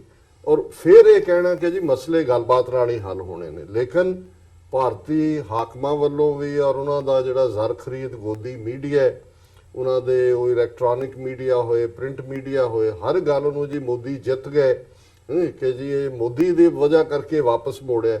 ਲੇਕਿਨ ਮੈਂ ਸਮਝਦਾ ਵੀ ਜਿਹੜੀ ਇੱਕ ਗੱਲ ਇਸ ਵਾਰ ਬਹੁਤ ਚੰਗੀ ਹੋਈ ਔਰ ਇੱਕ ਬੜਾ ਅੱਛਾ ਆਰਟੀਕਲ ਇੱਕ ਮੈਗਜ਼ੀਨ ਸ਼ਰਕਾਰਵਾ ਜੀ ਸੀ ਕਿ ਵੀ ਇਸ ਸਾਰੇ ਚੋਂ ਇਹ ਗੱਲ ਸਾਹਮਣੇ ਆਈ ਕਿ ਇੰਡੀਆ ਇਜ਼ ਏ ਰੋਗ ਸਟੇਟ, ਔਰ ਪਾਕਿਸਤਾਨ ਜਿਹੜਾ ਹੈ ਜਿਹਨੂੰ ਇਹਨਾਂ ਨੇ ਵੈਸਟ ਨੇ ਪ੍ਰੋਪੇਗੈਂਡੇ ਨਾਲ ਔਰ ਟੈਰਰਿਜ਼ਮ ਨਾਲ ਜੋੜ ਕੇ ਇੱਕ ਦਹਿਸ਼ਤਗਰਦੀ ਦਾ ਐਪੀ ਸੈਂਟਰ ਬਣਾਇਆ ਹੋਇਆ ਸੀ, ਇਹਦੇ 'ਚ ਇਹ ਹੈ ਕਿ ਪਾਕਿਸਤਾਨ ਦੀ ਪਹੁੰਚ ਰੀਜ਼ਨੇਬਲ ਹੈ ਜੀ, ਡੈਮੋਕ੍ਰੈਟਿਕ ਹੈ, ਉਹ ਮਸਲੇ ਹੱਲ ਕਰਨਾ ਚਾਹੁੰਦੇ ਨੇ, ਔਰ India is a rock state. So ਮੈਂ ਸਮਝਦਾ ਵੀ ਇਹਦੇ 'ਚ ਸਭ ਕੁਝ ਹੀ ਆ ਗਿਆ। ਹੁਣ ਜਿਹੜੇ ਉਹਨਾਂ ਨੇ ਇੰਡੀਆ ਨੇ ਆਪਣੇ ਚੈਨਲਾਂ ਰਾਹੀਂ ਸੈਟੇਲਾਈਟ ਇਮੇਜਸ ਦੀ ਗੱਲ ਕੀਤੀ, ਹੁਣ BBC ਨੇ ਇੱਕ ਫੈਕਟ ਚੈਕਿੰਗ ਟੀਮ ਬਣਾਈ ਹੋਈ ਹੈ ਵੀ ਕਿਹੜੀ ਪਿਕਚਰ ਕੀ ਆਉਂਦੀ ਹੈ। ਉਹਨਾਂ ਨੇ ਦੇਖਿਆ ਕਿ ਵੀ ਉਹ 2 ਸਾਲ ਪਹਿਲਾਂ ਦੇ ਗੂਗਲ ਮੈਪ ਦੇ ਪਏ ਹੋਏ ਇਮੇਜ ਨੇ, ਜਿਨ੍ਹਾਂ ਨੂੰ ਉਹ ਮੋਰੀ ਦਿਖਾ ਰਹੇ ਨੇ ਜੀ ਵੀ ਅੰਦਰ ਬੰਬ ਵੜ ਗਿਆ, ਇਹ ਫਿਰ ਉਹਨੇ ਅੰਦਰ ਜਾ ਕੇ ਇਹ ਕਰ ਦਿੱਤਾ। ਔਰ ਪਾਕਿਸਤਾਨ ਨੇ ਅੱਜ ਈਵਨ UN ਦੀ ਜਿਹੜੀ এনवायरमेंट ਨਾਲ ਰਿਲੇਟਡ ਏਜੰਸੀ ਆ ਔਰ ਦੂਜਾ ਰਿਪੋਰਟ, ਉੱਥੇ ਵੀ ਉਹਨਾਂ ਨੇ ਅਨਨੋਨ ਹਮਲਾਵਰਾਂ ਦੇ ਉੱਤੇ ਪਾਇਲਟਸ ਦੇ ਨਾਂ ਤਾਂ ਨਹੀਂ ਨੇ, FIR ਲਿਖੀ ਹੈ। ਔਰ ਉਹਨਾਂ ਨੇ ਕਿਹਾ ਜੀ ਵੀ ਇਹਨਾਂ ਨੇ ਇਹ এনवायरमेंटल ਟੈਰਰਿਜ਼ਮ ਹੈ ਕਿ ਵੀ ਤੁਸੀਂ ਇਹਨੇ ਦਰਜਨ ਜਿਹੜੇ ਨੇ ਪਾਈਨ ਦੇ ਦਰਖਤਾਂ ਨੂੰ ਨੁਕਸਾਨ ਪਹੁੰਚਾਇਆ, এনवायरमेंट ਨੂੰ ਪਹੁੰਚਾਇਆ, ਔਰ ਇਸ ਲਈ ਉਹ ਫਾਰਮਲ ਕੰਪਲੇਂਟ ਵੀ ਕਰ ਰਹੇ ਨੇ। ਸੋ ਕੁੱਲ ਮਿਲਾ ਕੇ ਮੈਂ ਦੇਖਦਾ ਹਾਂ ਕਿ ਵੀ ਤੁਸੀਂ ਬਿਲਕੁਲ ਠੀਕ ਕਿਹਾ ਹੈ ਕਿ ਬੇਸ਼ੱਕ ਲੱਗਦਾ ਹੈ ਵੀ ਸਿਚੁਏਸ਼ਨ ਡੀ-ਐਸਕੇਲੇਟ ਹੋਈ ਹੈ, ਜ਼ਾਹਰ ਹੈ ਉਸ ਪਾਕਿਸਤਾਨ ਦਾ ਸਭ ਤੋਂ ਵੱਡਾ ਰੋਲ ਹੈ, ਪਰ ਜਿਹੜੇ ਇਹਨਾਂ ਦੇ ਇਰਾਦੇ ਨੇ ਜੀ ਇੰਡੀਅਨ ਐਡਮਿਨਿਸਟ੍ਰੇਸ਼ਨ ਦੇ ਔਰ ਉਹਨਾਂ ਦੀਆਂ ਜਿਸ ਕਿਸਮ ਦੀਆਂ ਘਟੀਆ ਹਰਕਤਾਂ ਨੇ, ਜਿਵੇਂ ਹਿੰਦੂ ਤਵੀਆਂ ਨੇ ਲਖਨਊ ਦੇ ਵਿੱਚ 2-3 ਕਸ਼ਮੀਰੀ ਵਿਚਾਰੇ ਰੇਹੜੀ ਲਾਉਣ ਵਾਲੇ, ਉਹਨਾਂ ਦੀ ਮਾਰ ਕੁਟਾਈ ਕੀਤੀ ਹੈ, ਔਰ ਬਾਹਰ ਨਿਕਲ ਕੇ ਉਹਨਾਂ ਦੀਆਂ ਉਹ ਵੀਡੀਓਜ਼ ਵੀ ਪੋਸਟ ਕਰ, ਕਿਉਂਕਿ ਔਰ ਇਹਨਾਂ ਦਾ ਦਲ ਕੋਈ ਬਜਰੰਗੀ ਦਲ ਹੈ, ਕੋਈ ਵਿਸ਼ਵ ਹਿੰਦੂ ਪਰਿਸ਼ਦ ਹੈ, ਕੋਈ ਦੂਸਰਾ। ਸੋ ਕੁੱਲ ਮਿਲਾ ਕੇ ਮੈਂ ਇਹ ਸਮਝਦਾ ਹਾਂ ਵੀ ਇੰਡੀਆ ਐਕਸਪੋਜ਼ ਹੋਇਆ, ਔਰ ਸ਼ਾਇਦ ਇਹ ਵੀ ਇੱਕ ਕਾਰਨ ਹੈ ਕਿ ਇਸ ਗੱਲ ਦੀ ਰਿਅਲਾਈਜੇਸ਼ਨ ਅਮਰੀਕਾ ਨੂੰ, ਜੇ ਇਹਨਾਂ ਦੇ ਸੀਨੀਅਰ ਆਫੀਸ਼ੀਅਲਸ ਨੇ ਜਾਂ ਦੂਜਾ ਰਾਬਤਾ ਬਣਾਇਆ ਹੋਇਆ, ਚਾਈਨਾ ਦਾ ਡਿਪਟੀ ਫੋਰਨ ਮਿਨਿਸਟਰ ਗਿਆ ਹੈ, ਸਾਊਦੀ ਅਰੇਬੀਆ ਦੇ ਫੋਰਨ ਮਿਨਿਸਟਰ ਆਏ ਨੇ। ਸੋ ਕੁਛ ਨਾ ਕੁਛ ਐਸਾ ਚੱਲ ਰਿਹਾ ਜਿਹੜਾ ਤੁਸੀਂ ਜਿਹਨੂੰ ਬਿਹਾਈਂਡ ਦਾ ਕਰਟਨ ਡਿਪਲੋਮੇਸੀ ਕਹਿੰਦੇ ਹੋ। ਲੇਕਿਨ ਮੈਂ ਸਮਝਦਾ ਵੀ ਪਾਕਿਸਤਾਨ ਦੇ ਉੱਤੇ ਕੋਈ ਦਬਾਅ ਬਣਾਉਣ ਜਾਂ ਉਹਨਾਂ ਨੂੰ ਕਹਿਣ ਦੀ ਲੋੜ ਨਹੀਂ ਹੈ। ਇਹ ਜਿਹੜੀ ਸਾਰੀ ਡਿਪਲੋਮੈਟਿਕ ਪ੍ਰੋਸੈਸ ਹੈ ਇੰਡੀਆ ਦੇ ਉੱਤੇ ਹੋਣੀ ਚਾਹੀਦੀ ਹੈ। ਆਪਣੇ ਉੱਥੇ ਬੰਦੇ ਭੇਜਣ, ਉਹਨਾਂ ਨੂੰ ਕਹਣ ਕਿ ਵੀ ਬਾਜ਼ ਆਓ ਇਸ ਆਪਣੀ ਜੰਗਬਾਜ਼ੀ ਵਾਲੀ ਇਹ ਸਾਰੀ ਨੀਤੀ ਤੋਂ। ਅਦਰਵਾਈਜ਼ ਇਹ ਜਿਹੜਾ ਇਹ, ਔਰ ਇੱਕ ਗੱਲ ਜਿਹੜੀ ਹੋਰ ਜਿਹੜੀ ਇਹਨਾਂ ਦੇ ਆਪਣੇ ਸੋਰਸਿਸ ਚੋਂ ਹੀ ਆਈ ਕਿ ਵੀ ਅਲਟੀਮੇਟਲੀ ਪਾਕਿਸਤਾਨ ਨੇ ਇਹ ਮੈਸੇਜ ਇਹਨਾਂ ਨੂੰ ਕਨਵੇ ਕਰ ਦਿੱਤਾ ਸੀ, ਅਮਰੀਕਾ ਨੂੰ ਵੀ ਔਰ UN ਵਾਲਿਆਂ ਨੂੰ ਵੀ, ਕਿ ਕਿਉਂਕਿ ਉਹਨਾਂ ਨੇ ਜਿਹੜੀ ਆਪਣੀ ਹਾਇਰ ਜਨਰਲਸ ਨਾਲ ਮੀਟਿੰਗ ਕੀਤੀ, 9 ਟਾਰਗੇਟ ਉਹਨਾਂ ਨੇ ਬਣਾਏ ਸੀ, ਜਿਨ੍ਹਾਂ ਦੇ ਵਿੱਚ ਉਹਨਾਂ ਨੇ ਕਰਾਚੀ ਵੀ ਸ਼ਾਮਲ ਸੀ ਜਿਸ ਤੇ ਉਹਨਾਂ ਨੇ ਹਮਲਾ ਕਰਨਾ ਸੀ, ਬਹਾਵਲਪੁਰ ਵੀ। ਔਰ ਇਹਨਾਂ ਨੇ ਕਿਹਾ ਵੀ ਅਸੀਂ for every single missile strike will strike 3 Times, ਕੋਈ ਭੁਲੇਖਾ ਨਾ ਰਹੇ। ਔਰ 12 ਸ਼ਹਿਰ ਇਹਨਾਂ ਨੇ ਵੀ ਜਿਹੜੇ ਨੇ ਆਲ ਓਵਰ ਇੰਡੀਆ ਉਹ ਕਰ ਲਏ ਸੀ ਆਇਡੈਂਟੀਫਾਈ।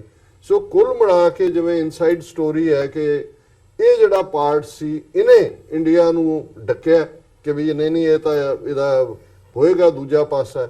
ਉਹਨਾਂ ਨੇ ਫਿਰ ਇੰਨੀ ਹਾਈਪ ਕ੍ਰੀਏਟ ਕੀਤੀ ਸੀ, ਕੁਛ ਤਾਂ ਕਰਨਾ ਹੀ ਸੀ। ਉਹ ਜਾ ਕੇ ਉਹ ਦਰਖਤਾਂ ਦੇ ਉੱਤੇ ਸੁੱਟ ਕੇ ਆ ਕੇ ਉਹਨੂੰ ਹੀ 300 ਮਾਰਤਾ, 350 ਮਾਰਤਾ, ਪਰ ਪਾਕਿਸਤਾਨ ਨੇ ਉਹਨੂੰ ਇਵੇਂ ਨਹੀਂ ਲਿਆ। ਵਿਦਨ 24 ਆਵਰਸ ਜਿਹੜਾ ਉਹਨਾਂ ਦਾ ਜਵਾਬੀ ਹਮਲਾ, ਜਵਾਬੀ ਜਵਾਬ ਸੀ, ਉਹਨੇ ਇਹਨਾਂ ਦੀ ਹੋਸ਼ ਵੀ ਟਿਕਾਣੇ ਲਿਆਂਦੀ। ਔਰ ਉਦੋਂ ਦੇ ਤਾਂ ਐਸੇ ਡਰੇ ਹੋਏ ਨੇ ਕਿ ਅੱਜ ਇੱਕ ਮਿਗ ਫੇਰ ਜਿਹੜਾ ਬੀਕਾਨੇਰ ਪਾਇਲਟ ਨੇ ਥੱਲੇ ਸੁੱਟਤਾ ਕਿ ਜੀ ਵਿੱਚ ਪਰਿੰਦਾ ਵੜ ਗਿਆ। ਹੁਣ ਮੈਂ ਖਬਰ ਦੀ ਉਡੀਕ ਕਰ ਰਿਹਾ ਵੀ ਜਿਹੜੀਆਂ ਉਹ 3-3 ਫੁੱਟੀਆਂ ਐਂਕਰਾਂ 6-6 ਫੁੱਟ ਉਛਲਦੀਆਂ ਨੇ, ਉਹ ਕਿਵੇਂ ਕਹਿਣਗੇ ਵੀ ਉਹ ਪਰਿੰਦਾ ISI ਨੇ ਟ੍ਰੇਨਡ ਕਰਕੇ ਭੇਜਿਆ ਹੈ ਕਿ ਵੀ ਜਾ ਕੇ ਤੁਸੀਂ ਵਿੱਚ ਵੱਜਣਾ ਹੈ। ਔਰ ਉਸ ਰਾਹੀਂ ਜਿਹੜਾ ਹੈ ਉਹ ਇਹ ਸਾਰੇ ਨੂੰ ਉਸ ISI ਦੀ ਗੇਮ ਨਾਲ ਜੋੜਨ ਦੀ ਕੋਸ਼ਿਸ਼ ਕਰਨ। ਪਰ ਇਹਦੇ ਸਾਰੇ ਚ ਈਵਨ ਇਹ ਆਰਟੀਕਲ ਵੀ ਨਿਊਯਾਰਕ ਟਾਈਮਜ਼ ਦਾ ਕਿ 70% ਅਸਲਾ ਜਿਹੜਾ ਹੈ ਭਾਰਤੀ ਫੌਜ ਕੋਲ ਹੈ, ਇਕਵਿਪਮੈਂਟ ਹੈ, ਉਹ ਕਬਾੜਖਾਨੇ। ਔਰ ਹੁਣ ਇਹ ਮਿਗ ਦੇ ਹਾਦਸੇ ਦੇ ਨਾਲ ਭਾਵੇਂ ਉਹਦੀ ਪਾਇਲਟ ਦੀ ਇਹਨੂੰ ਗਲਤੀ ਕਹਿਣ ਜਾਂ ਉਹਦੇ ਕਬਾੜਖਾਨਾ ਕਹਿਣ, ਪਰ ਇਹਨਾਂ ਦਾ ਜਿਹੜਾ ਉਹ ਜਵਾਲ ਹੈ ਉਹ ਮਿਲੀਟੈਰੀਲੀ ਵੀ ਸਾਹਮਣੇ ਆਇਆ ਇਹਨਾਂ 2 ਹਫ਼ਤਿਆਂ ਦੇ ਵਿੱਚ। ਜੀ ਮਲਿਕ ਸਾਹਿਬ, ਤੁਸੀਂ ਕਿਵੇਂ ਦੇਖਦੇ ਹੋ ਪਿਛਲੇ ਸਾਰੇ ਹਫਤੇ ਦੀਆਂ ਡਿਵੈਲਪਮੈਂਟਸ ਨੂੰ? ਜਿਵੇਂ ਅਸੀਂ ਡਾਕਟਰ ਸਾਹਿਬ ਨੇ ਵੀ ਕਿਹਾ ਵੀ ਇੰਡੀਆ ਇੰਟਰਨੈਸ਼ਨਲ ਮੀਡੀਆ ਦੇ ਵਿੱਚ ਵੀ ਇੰਟਰਨੈਸ਼ਨਲੀ ਐਕਸਪੋਜ਼ ਹੋਇਆ ਹੈ ਕਿ ਕਿਵੇਂ ਜਿਹੜੇ ਕਲੇਮਸ ਨੇ ਉਹ ਉਹਨਾਂ ਦੇ ਫੋਕੇ ਨਿਕਲੇ ਆ, ਝੂਠੇ ਨਿਕਲੇ ਆ। ਜਿਹੜੀਆਂ ਪਿਕਚਰਸ ਮੀਡੀਆ ਦੇ ਵਿੱਚ ਸ਼ੇਅਰ ਕੀਤੀਆਂ ਜਾ ਰਹੀਆਂ ਨੇ ਜਾਂ ਇੰਡੀਆ ਦੇ ਜਿਹੜੇ ਇਲੈਕਟਡ ਅਫੀਸ਼ੀਅਲਸ ਹੈਗੇ ਆ, ਇੱਕ ਮੰਤਰੀ ਗਿਰੀਰਾਜ ਸਿੰਘ, ਉਹਨਾਂ ਵੱਲੋਂ ਸ਼ੇਅਰ ਕੀਤੀਆਂ ਗਈਆਂ ਕਿ ਆ ਜਿਹੜੀਆਂ ਪਿਕਚਰਸ ਨੇ ਇੱਥੇ ਬੰਬਾਰਡਮੈਂਟ ਹੋਈ ਹੈ, ਤੇ ਬਾਅਦ ਦੇ ਵਿੱਚ ਜਿਵੇਂ ਡਾਕਟਰ ਸਾਹਿਬ ਨੇ ਦੱਸਿਆ ਵੀ ਉਹ BBC ਨੇ ਫੈਕਟਸ ਚੈੱਕ ਕੀਤੇ ਤੇ ਉਹ ਕੰਪਲੀਟਲੀ ਐਕਸਪੋਜ਼ ਹੋਇਆ ਵੀ ਉਹ ਝੂਠੀਆਂ ਪਿਕਚਰਸ ਨੇ, ਪੁਰਾਣੀਆਂ ਕਈ ਸਾਲਾਂ ਦੀਆਂ ਜਿਹੜੀਆਂ ਪਿਕਚਰਸ ਹੈਗੀਆਂ ਨੇ। ਤੇ ਜਿੱਥੇ ਇਹ ਪਾਰਟ ਹੈਗਾ ਐਕਸਪੋਜ਼ ਹੋਇਆ ਇੰਡੀਆ, ਉੱਥੇ ਸੈਕੰਡਲੀ ਜਿਹੜੀ ਪਾਕਿਸਤਾਨ ਵੱਲੋਂ ਡਿਪਲੋਮੈਟਿਕ ਅਪਲਿਫਟਮੈਂਟ ਅਸੀਂ ਕਹਾਂਗੇ ਵੀ ਉਹਨਾਂ ਨੇ ਕੀਤੀ ਹੈਗੀ ਹੈ, ਡਿਪਲੋਮੇਸੀ ਦੀ ਦੁਨੀਆ ਦੇ ਵਿੱਚ ਉਹਨਾਂ ਨੇ ਇੱਕ ਕਦਮ ਹੋਰ ਅੱਗੇ ਜਾਂਦੇ ਇਹ ਸਾਰੀ ਸਿਚੁਏਸ਼ਨ ਨੂੰ ਹੈਂਡਲ ਕੀਤਾ। ਪਰ ਕਿਤੇ ਨਾ ਕਿਤੇ ਇੱਕ ਥਾਟ ਇਹ ਵੀ ਹੈ ਪਾਕਿਸਤਾਨ ਦੇ ਵਿੱਚ ਵੀ ਅਭਿਨੰਦਨ ਨੂੰ ਨਹੀਂ ਸੀ ਛੱਡਣਾ ਚਾਹੀਦਾ ਜਾਂ ਕਾਹਲੀ ਦੇ ਵਿੱਚ ਉਹ ਕੀਤਾ, ਭਾਰਤ ਨੂੰ ਜਵਾਬ ਦੇਣਾ ਚਾਹੀਦਾ। ਸੋ ਤੁਸੀਂ ਕਿਵੇਂ ਦੇਖਦੇ ਹੋ ਇਹ ਸਾਰੀ ਡਿਵੈਲਪਮੈਂਟ ਨੂੰ? ਦੇਖੋ, ਗੱਲ ਹੈ ਕਿ ਇਹ ਅੱਜ ਦਾ ਜਿਹੜਾ ਜ਼ਮਾਨਾ ਹੈ ਨਾ, ਇਹਦੇ ਅੰਦਰ ਤੁਸੀਂ ਝੂਠ ਨਹੀਂ ਬੋਲ ਸਕਦੇ। ਝੂਠ ਬੋਲੋਗੇ ਫੜੇ ਜਾਓਗੇ। ਤੁਸੀਂ ਤੁਹਾਡੇ ਕੋਲ ਜਿਹੜਾ ਫੋਨ ਹੈ, ਤੁਸੀਂ ਝੂਠ ਬੋਲੋ ਮੈਂ ਬੈਠਾ ਵਾਸ਼ਿੰਗਟਨ ਆ, ਤੇ ਜਿਸ ਬੰਦੇ ਨੂੰ ਤੁਸੀਂ ਝੂਠ ਬੋਲ ਰਹੇ ਹੋ ਤੁਹਾਡੀ ਟਰੈਕਿੰਗ ਕਰਕੇ ਉਹ ਦੱਸ ਦੇਗਾ ਤੁਸੀਂ ਕਿੱਥੇ ਨਿਊਯਾਰਕ ਦੇ ਅੰਦਰ ਬੈਠੇ ਹੋ। ਝੂਠ ਦਾ ਤੇ ਮੀਡੀਆ ਤੇ ਜਾਂ ਸੈਟੇਲਾਈਟ ਦੇ ਜ਼ਮਾਨੇ ਦੇ ਅੰਦਰ ਝੂਠ ਵਿਕਦਾ ਨਹੀਂ ਆ। ਹਾਂ, ਉਹ ਜਿਹੜੇ ਐਂਕਰ ਉੱਥੇ ਬੈਠੇ ਆ ਚੈਨਲਾਂ ਦੇ ਅੰਦਰ, ਉਹਨਾਂ ਦੇ ਮਾਲਕਾਂ ਨੇ ਕਿਹਾ ਹੈ ਕਿ ਤੁਸੀਂ ਇਦਾਂ ਦੀ ਐਕਟਿੰਗ ਕਰਦੀ ਹੈ। ਤੇ ਇੰਡੀਆ ਜਿਹੜਾ ਹੈ 70 ਵਰਿਆਂ ਤੋਂ ਉਹ ਬਾਲੀਵੁੱਡ ਦੀ ਮੂਵੀਆਂ ਦਾ ਮੁਤਾਸਰ ਹੈ ਕਿ हम घुस के मारेंगे और हम ये कर देंगे और फलारे कर देंगे। ਹੁਣ 350 ਬੰਦਾ ਉੱਥੇ ਗੰਦੇ ਦੀ ਕਾਸ਼ ਤੇ ਨਹੀਂ ਕਰਦਾ ਪਿਆ ਸੀ ਜਾਂ ਉੱਥੇ ਕਬੱਡੀ ਦਾ ਮੈਚ ਹੋ ਰਿਹਾ ਸੀ ਜਿੱਥੇ 350 ਬੰਦਾ ਜਮਾ ਹੋਏਗਾ। ਮਤਲਬ ਕਿ ਅੱਜ ਦੇ ਜ਼ਮਾਨੇ ਦੇ ਅੰਦਰ ਤੁਸੀਂ ਕੋਈ ਲੌਜੀਕਲੀ ਝੂਠ ਵੀ ਬੋਲੋਗੇ, ਕੋਈ 10% ਵੀ ਮੰਨ ਲੈ। ਉਹਦੇ ਬਾਅਦ ਇਹ ਜਿਹੜੀ ਗੱਲ ਹੈ ਕਿ ਜਿਸ ਡਾਕਟਰ ਸਾਹਿਬ ਨੇ ਕਿਹਾ ਕਿ ਅੱਜ ਇੱਕ ਇਹ ਰਸ਼ੀਆ ਦੀ ਬਦਕਿਸਮਤੀ ਹੈ ਕਿ ਉਹਦੇ ਮੱਗ ਡਿੱਗਦੇ ਪਏ ਆ। ਉਹ ਪਰਿੰਦਾ ਪਤਾ ਨਹੀਂ ਕੀ ਗੱਲ ਹੈ, ਜਾਂ ਤੇ ISI ਨੇ ਕੋਈ ਯਾਨੀ ਕੋਈ ਤਵੀਜ਼ ਗੰਢੇ ਕਰਕੇ ਘੱਲਿਆ ਸੀ ਕਿ 1500 ਕਿਲੋਮੀਟਰ ਘੰਟੇ ਦਾ ਮੱਗ ਜਿਹੜਾ ਹੈ ਇੱਕ 10 ਕਿਲੋਮੀਟਰ ਪਰ ਘੰਟਾ ਦੇ ਦੌੜਨ ਵਾਲੇ ਪਰਿੰਦਾ ਜਿਹੜਾ ਹੈ ਉਹਨੂੰ ਟਕਰਾ ਜਾਂਦਾ ਹੈ। ਯਾਨੀ ਸਮਝ ਨਹੀਂ ਆਉਂਦੀ। ਉੱਤੋਂ ਉਹ ਰਸ਼ੀਆ ਨੂੰ ਇਹਨਾਂ ਨੇ ਕਿਹਾ ਕਿ ਜੀ ਤੁਸੀਂ ਜਿਹੜਾ ਜਹਾਜ਼ ਪਾਕਿਸਤਾਨ ਨੇ ਡੇਗੇ ਆ ਉਹ ਇੱਕ ਜੇ ਮੱਗ ਸੀ, ਦੂਸਰਾ ਸੀ ਸਿਕੋਈ Su-30। ਉਹ ਰਸ਼ੀਆ ਦਾ ਸਭ ਤੋਂ ਲੇਟੈਸਟ ਸੋਫਿਸਟੀਕੇਟਡ ਜਹਾਜ਼ ਹੈ, ਫਾਈਟਰ ਪਲੇਨ ਹੈ। ਇਹਨਾਂ ਨੇ ਕਿਹਾ ਕਿ ਇਹਨਾਂ ਨੇ ਰਸ਼ੀਆ ਨੂੰ ਗਿਲਾ ਕੀਤਾ ਹੈ ਇੰਡੀਆ ਨੇ ਕਿ ਭਾਈ ਤੁਹਾਡਾ ਪਲੇਨ ਜਿਹੜਾ ਹੈ ਉਹ ਨਾਕਾਰਾ ਹੈ। ਉਹਨਾਂ ਨੇ ਜਵਾਬ ਦਿੱਤਾ ਸਾਡਾ ਪਲੇਨ ਨਾਕਾਰਾ ਨਹੀਂ ਹੈ, ਤੁਹਾਡੇ ਜਿਹੜੇ ਪਾਇਲਟ ਆ ਉਹ ਨਕੰਮੇ ਆ। ਤੇ ਹੁਣ ਰਸ਼ੀਆ ਦੇ ਨਾਲ ਵੀ ਇਹ ਲਾਜ਼ਮੀ ਗੱਲ ਹੈ ਕਿ ਇਹ ਜਿਹੜੀ ਸੈਂਚਰੀ ਹੈ ਅਸਲਾ ਵੇਚਣਾ ਹੈ। ਜਿਸ ਤਰ੍ਹਾਂ ਜੇ ਅਸੀਂ ਪਹਿਲੇ ਇਹ ਸੀ ਕਿ F-16 ਨੇ ਫਾਇਰ ਕੀਤਾ ਹੈ, ਉਹ ਜਦੋਂ ਡਿਟੇਲ ਆਈ ਹੈ ਕਿ ਪਾਕਿਸਤਾਨ ਦੇ ਅੰਦਰ ਜਿਹੜਾ ਚਾਈਨਾ ਦੇ ਨਾਲ ਬਣਿਆ ਹੈ ਥੰਡਰ FJ-17 ਉਹਨੇ ਉਹ ਜਹਾਜ਼ ਹੈ MiG-21 ਤੇ Su-30 ਡੇਗੇ ਆ। ਨਾਲੇ ਅਭੀ ਨੰਦਨ ਨੂੰ ਮੈਂ ਸਮਝਦਾ ਕਿ ਛੱਡ ਕੇ ਇਹਨਾਂ ਨੇ ਆਪਣੀ ਤਰਫੋਂ ਤੇ ਗੋਲਡਵਿਲ ਗੈਸਟਰ ਜਿਸ ਤਰ੍ਹਾਂ ਡਾਕਟਰ ਸਾਹਿਬ ਨੇ ਕਿਹਾ ਕੀਤਾ ਸੀ। ਲੇਕਿਨ ਉਸ ਦਿਨ ਦੇ ਬਾਅਦ ਸੋਸ਼ਲ ਮੀਡੀਆ ਤੇ ਇੱਕ ਬਹਿਸ ਚੱਲ ਰਹੀ ਸੀ ਕਿ ਦੂਜਾ ਪਾਇਲਟ ਕਿੱਥੇ ਆ, ਕਿਉਂਕਿ ਸਾਡੇ ਪ੍ਰਧਾਨ ਮੰਤਰੀ ਇਮਰਾਨ ਖਾਨ ਨੇ ਵੀ ਕਿਹਾ ਸੀ ਕਿ 2 ਫੜੇ ਆ। ISPR ਦੇ ਮੇਜਰ ਉਹਨਾਂ ਨੇ ਵੀ ਕਿਹਾ ਸੀ ਕਿ 2 ਫੜੇ ਆ। ਉਹਦੇ ਬਾਅਦ 3 ਦਿਨਾਂ ਬਾਅਦ 2 ਤੋਂ 1 ਤੇ ਆ ਗਏ। ਤੇ ਇਹ ਸੋਸ਼ਲ ਮੀਡੀਆ ਤੇ ਸੀ ਕਿ ਕਿਹੜਾ ਤੀਸਰਾ ਮੁਲਕ ਹੈ ਇਹਦੇ ਬਾਅਦ। ਤੇ ਮੈਂ ਉਸ ਵੇਲੇ ਵੀ ਕਿਹਾ ਸੀ ਕਿ ਤੀਸਰਾ ਮੁਲਕ ਲੋਕ ਕਹਿ ਰਹੇ ਸੀ ਕਿ ਅਫਗਾਨਿਸਤਾਨ ਹੈ। ਮੈਂ ਕਿਹਾ ਸੀ ਨਹੀਂ, ਇਹਦੇ ਪਿੱਛੇ ਜਿਹੜਾ ਹੈ ਇਸਰਾਈਲ ਦਾ ਵੀ ਹੱਥ ਹੈ।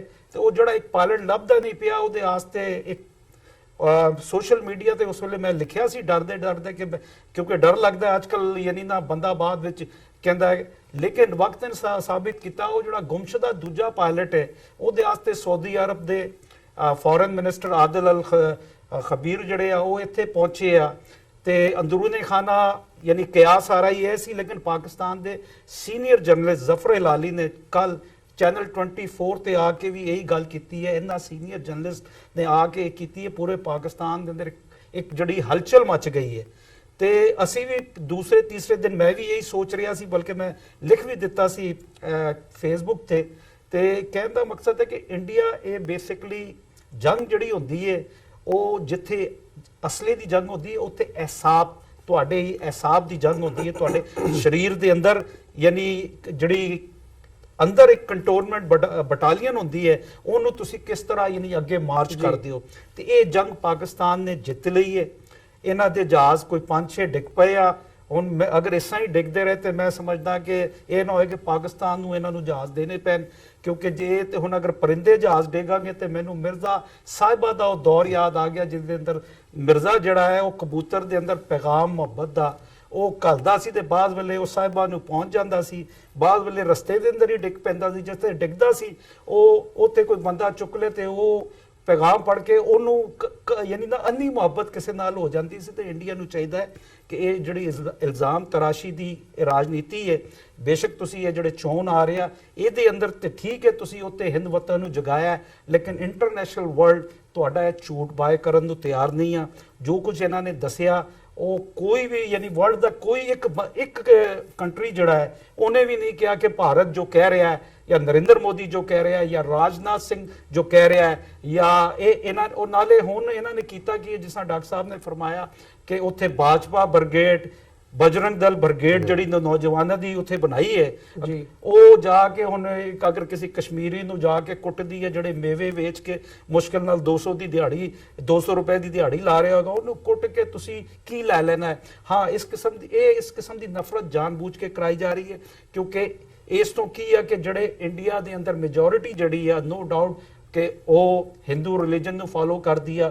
ਇਹ तमाम ਜੋ ਕੁਛ ਹੈ ਸਿਆਸਤ ਬੜੀ ਬੇਈਮਾਨ ਚੀਜ਼ ਹੈ ਤੇ ਇਹ ਭਾਜਪਾ ਦੀ ਇਹ ਪੂਰੀ ਖੁਆਇਸ਼ ਹੈ ਕਿ ਇਸ ਕਿਸਮ ਦੀ ਨਫ਼ਰਤ ਦਾ ਅੰਗਾਰ ਭਾਰਤ ਦੇ ਅੰਦਰ ਗਰਮ ਕਰਕੇ ਉਹਦਾ ਟਾਰਗੇਟ ਬਿਹਾਰ ਹੈ, ਉਹਦਾ ਟਾਰਗੇਟ ਯੂਪੀ ਹੈ, ਉਹਦਾ ਟਾਰਗੇਟ ਰਾਜਸਥਾਨ ਹੈ, ਉਹਦਾ ਟਾਰਗੇਟ 48 ਸੀਟਾਂ ਮਹਾਰਾਸ਼ਟਰ ਦੀ ਵੀ ਆ ਜਿੱਥੇ ਸ਼ਿਵ ਸੈਨਾ ਦੀ ਮਿੰਨਤਾਂ ਤਰਲੇ ਕਰਕੇ ਦੁਬਾਰਾ ਉਹਨੇ ਅਲਾਈਅੰਸ ਕੀਤਾ ਹੈ। ਇਹ ਕਿਉਂਕਿ ਇਹ ਅਗਰ 4-5 ਰਾਜਿਆਂ ਦੀ ਸਟੇਟਾਂ ਦੀ ਤੁਸੀਂ ਸੀਟਾਂ ਦੇਖੋ ਤੇ ਇਹ 200 ਤੋਂ ਉੱਤੇ ਯਾਨੀ ਜਾਂਦੀਆਂ ਤੇ ਉਹ ਇਹਨਾਂ ਦੀ ਕੋਸ਼ਿਸ਼ ਹੈ ਇਹ ਸਟੇਟਾਂ ਦੇ ਅੰਦਰ ਨਫ਼ਰਤ ਨੂੰ ਜਿਹੜਾ ਹੈ ਨਾ ਉਹ ਅਰੂਜ ਤੇ ਪਹੁੰਚਾ ਕੇ ਤੇ ਬਾਲੀਵੁੱਡ ਦੇ ਉਹਦੇ ਵਾਸਤੇ ਉਹਨਾਂ ਨੇ ਜਿਹੜੇ ਇਹ ਕਲਾਕਾਰ ਆ ਇਹਨਾਂ ਨੂੰ ਹਾਇਰ ਕੀਤਾ ਹੈ। ਬਲਕਿ ਇੱਕ ਵੀਡੀਓ ਤੇ ਆਈ ਸੀ ਜਿਹਦੇ ਅੰਦਰ ਉਹ ਆਪਣੇ ਰੇਟ ਪੁੱਛਦੇ ਪਏ ਸੀ, ਭਾਈ ਮੈਂ ਅਗਰ 10 ਲੱਖ ਰੁਪਏ ਲਾਂਗਾ ਇਹ ਝੂਠ ਬੋਲਣ ਦਾ ਅਗਰ ਇਹ ਉਸ ਤੇ ਬਿਲਕੁਲ ਕੋਬਰਾ ਪੋਸਟ ਨੇ ਸਟਿੰਗ ਆਪਰੇਸ਼ਨ ਕੀਤਾ 34 ਜਿਹੜੇ ਨੇ 34 ਬਾਲੀਵੁੱਡ ਦੇ B ਕਲਾਸ ਜਿਹੜੇ ਐਕਟਰ ਉਹ ਵਿਕਣ ਨੂੰ ਤਿਆਰ ਸੀ। ਤੇ ਇਹ ਸਿਲਸਿਲਾ ਜਿਹੜਾ ਹੈ ਮੈਂ ਸਮਝਦਾ ਕਿ ਅਗਰ ਦੁਬਾਰਾ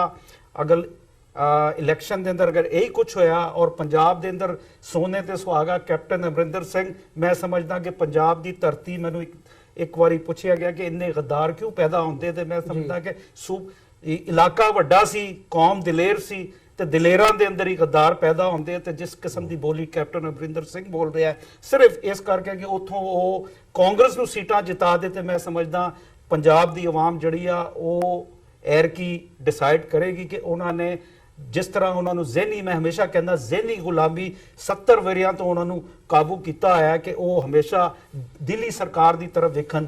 ਤੇ ਮੈਂ ਸਮਝਦਾ ਕਿ ਪੰਜਾਬ ਦੀ ਜਿਹੜੀ ਇਹ ਮੌਜੂਦਾ ਪੀੜ੍ਹੀ ਹੈ ਇਹ ਨੌਜਵਾਨ ਨਸਲ ਇਹ ਪੜ੍ਹੀ ਲਿਖੀ ਹੈ, ਇਹ ਸਾਡੇ ਤੋਂ ਬਿਹਤਰ ਸੂਝ-ਬੂਝ ਰੱਖਦੀ ਹੈ ਤੇ ਅਗਰ ਕੋਈ ਕਦੀ ਇਸ ਤਰ੍ਹਾਂ ਦਾ ਹੋਇਆ ਤੇ ਉਹ ਫਿਰ ਇਹ ਸੋਚੇਗੀ ਕਿ ਸਾਨੂੰ ਅਗਰ ਆਪਣੀ ਤਹਿਜ਼ੀਬ ਦੇ ਨਾਲ ਰਹਿਣਾ ਹੈ ਤੇ ਸਾਨੂੰ ਫਿਰ ਉਹ ਜਿਹੜਾ ਖਾਲਿਸਤਾਨ ਦੀ ਜਿਹੜੀ ਆਜ਼ਾਦੀ ਦਾ ਖੁਆਬ ਹੈ ਉਸ ਪਾਸੇ ਚੱਲਣਾ ਪਏਗਾ। ਔਰ ਮੈਂ ਸਮਝਦਾ ਕਿ ਇਹੀ ਉਹ ਰਸਤਾ ਹੈ ਪੰਜਾਬ ਵਾਸਤੇ ਕਿ ਆਪਣੀ ਅਲੱਗ ਆਈਡੈਂਟੀਟੀ ਅਗਰ ਬਰਕਰਾਰ ਰੱਖਣੀ ਚਾਹੁੰਦੇ ਆ ਤੇ ਉਹਨਾਂ ਨੂੰ ਇਸ ਪਾਸੇ ਵੀ ਸੋਚਣਾ ਪਏਗਾ। ਜੀ ਬਿਲਕੁਲ ਡਾਕਟਰ ਸਾਹਿਬ, ਜਿਵੇਂ ਇਜ਼ਰਾਈਲ ਦੀ ਗੱਲ ਹੋਈ ਹੈ ਵੀ ਇੰਟਰਨੈਸ਼ਨਲ ਜਿਹੜਾ ਫੈਕਟਰ ਹੈਗਾ ਇਹ ਸਾਰੀ ਪੋਲਿਟਿਕਸ ਦੇ ਬਿਹਾਈਂਡ ਕੀ ਚੱਲ ਰਿਹਾ ਹੈ, ਸੈਕੰਡ ਪਾਇਲਟ ਦੀ ਵੀ ਗੱਲ ਹੋਈ ਹੈ ਤੇ ਕਿਵੇਂ ਇਹ ਸਾਰੇ ਨੂੰ ਦੇਖਦੇ ਹੋ ਕਿਉਂਕਿ ਜਦੋਂ ਟ੍ਰੇਡ ਦੀ ਗੱਲ ਆਉਂਦੀ ਹੈ ਇੰਟਰਨੈਸ਼ਨਲੀ ਇਜ਼ਰਾਈਲ ਵੱਲੋਂ ਹਥਿਆਰ ਵੇਚੇ ਜਾਂਦੇ ਆ ਤੇ ਬਿਲੀਅਨਸ ਆਫ ਡਾਲਰਸ ਦੇ ਜਿਹੜੇ ਖਰੀਦੋ ਫਰੋਖਤ ਹੁੰਦੀ ਹੈ ਤੇ ਉਹ ਦੋਵੇਂ ਪਾਸੇ ਹੀ ਚੱਲਦਾ ਕੰਮ। ਜਿੱਥੇ ਵੀ ਜੰਗ ਦੇ ਅਸਾਰ ਬਣਦੇ ਆ, ਹੁਣ ਵੀ ਗੱਲਾਂ ਹੋ ਰਹੀਆਂ ਨੇ। ਆ ਜਿਹੜੀ ਸਬਮਰੀਨ ਦੀ ਆਈ ਸੀ ਖਬਰ ਵੀ ਪਾਕਿਸਤਾਨ ਨੇ ਮੋੜੀ ਹੈਗੀ ਹੈ, ਇੰਡੀਆ ਵੱਲੋਂ ਡਿਨਾਈ ਕੀਤਾ ਗਿਆ, ਤੇ ਹੁਣ ਜਿਹੜੀ 3+ ਬਿਲੀਅਨ ਡਾਲਰ ਦੀ ਸਬਮਰੀਨ ਮੁੜ ਕੇ ਖਰੀਦਣ ਦੀ ਗੱਲ ਹੋ ਰਹੀ ਹੈ, ਅੱਜ ਦੀਆਂ ਖਬਰਾਂ 'ਚ ਹੈਗੀ ਹੈ। ਸੋ ਇਹਦੇ ਵਿੱਚ ਇੰਟਰਨੈਸ਼ਨਲ ਜਿਹੜਾ ਫੈਕਟਰ ਹੈਗਾ ਉਹਨੂੰ ਕਿਵੇਂ ਦੇਖਦੇ ਹੋ? ਦੇਸ਼ਾਂ ਦੀ ਜਿਹੜੀ ਡਿਪਲੋਮੇਸੀ ਹੈ ਜਾਂ ਜਿਹੜੀ ਇਹ ਹਥਿਆਰਾਂ ਦੀ ਖਰੀਦੋ ਫਰੋਖਤ ਹੈ, ਜਿਹੜਾ ਬਿਜ਼ਨਸ ਹੈ? ਦੇਖੋ, ਇੱਕ ਅੰਦਾਜ਼ੇ ਮੁਤਾਬਕ ਭਾਰਤ ਨੇ ਪਿਛਲੇ ਸਾਲ 'ਚ ਅਮਰੀਕਾ ਤੋਂ 16 ਬਿਲੀਅਨ ਡਾਲਰ ਦੇ ਹਥਿਆਰ ਲਏ ਨੇ, ਔਰ ਇਜ਼ਰਾਈਲ ਦੇ ਨਾਲ ਵੀ ਜਿਹੜੀ ਇਹ ਵੈਪਨ ਡੀਲ ਹੈ 9 ਬਿਲੀਅਨ ਡਾਲਰ ਦੇ ਨੇੜੇ ਤੇੜੇ ਹੈ ਜੀ। ਸੋ ਜ਼ਾਹਰ ਹੈ ਕਿ ਇਜ਼ਰਾਈਲ ਦਾ ਉਸ ਖਿੱਤੇ ਦੇ ਵਿੱਚ ਇੰਟਰਸਟ ਪਿਛਲੇ ਪੀਰੀਅਡ ਦੇ ਵਿੱਚ ਕਾਫੀ ਵਧਿਆ, ਫਾਈਨੈਂਸ਼ੀਅਲ ਵੀ ਹੈ। ਔਰ ਇਸ ਦੇ ਨਾਲ ਇਸ ਗੱਲ ਦਾ ਧਿਆਨ ਰਿਹਾ ਕਿ ਪਾਕਿਸਤਾਨ ਇੱਕੋ ਇੱਕ ਮੁਲਕ ਹੈ 55+ ਇਸਲਾਮਿਕ ਮੁਲਕਾਂ 'ਚ ਜਿਹਦੇ ਕੋਲ ਨਿਊਕਲੀਅਰ ਪਾਵਰ ਹੈ, ਔਰ ਇਹ ਵੈਸਟ ਦਾ ਏਜੰਡਾ ਜਿਸ ਨੂੰ ਅਲਟੀਮੇਟਲੀ ਇਜ਼ਰਾਈਲ ਨੂੰ ਤਾਂ ਇੱਕ ਉਹਨਾਂ ਨੇ ਰੱਖਿਆ ਹੋਇਆ ਉੱਥੇ ਕੁੱਟਣ ਵਾਲਾ ਮੁੰਡਾ ਬਣਾ ਕੇ, ਪਿੱਛੇ ਤਾਂ ਇਹੀ ਲੋਕ ਨੇ। ਸੋ ਉਹਨਾਂ ਦਾ ਇਹ ਕਿਤੇ ਨਾ ਕਿਤੇ ਪਾਕਿਸਤਾਨ ਦੇ ਅਗੇਂਸਟ ਜਿਹੜੀ ਸਾਜ਼ਿਸ਼ ਦੀ ਲਾਈਨ ਹੈ ਇਹ ਕੋਈ ਨਵੀਂ ਨਹੀਂ ਹੈ।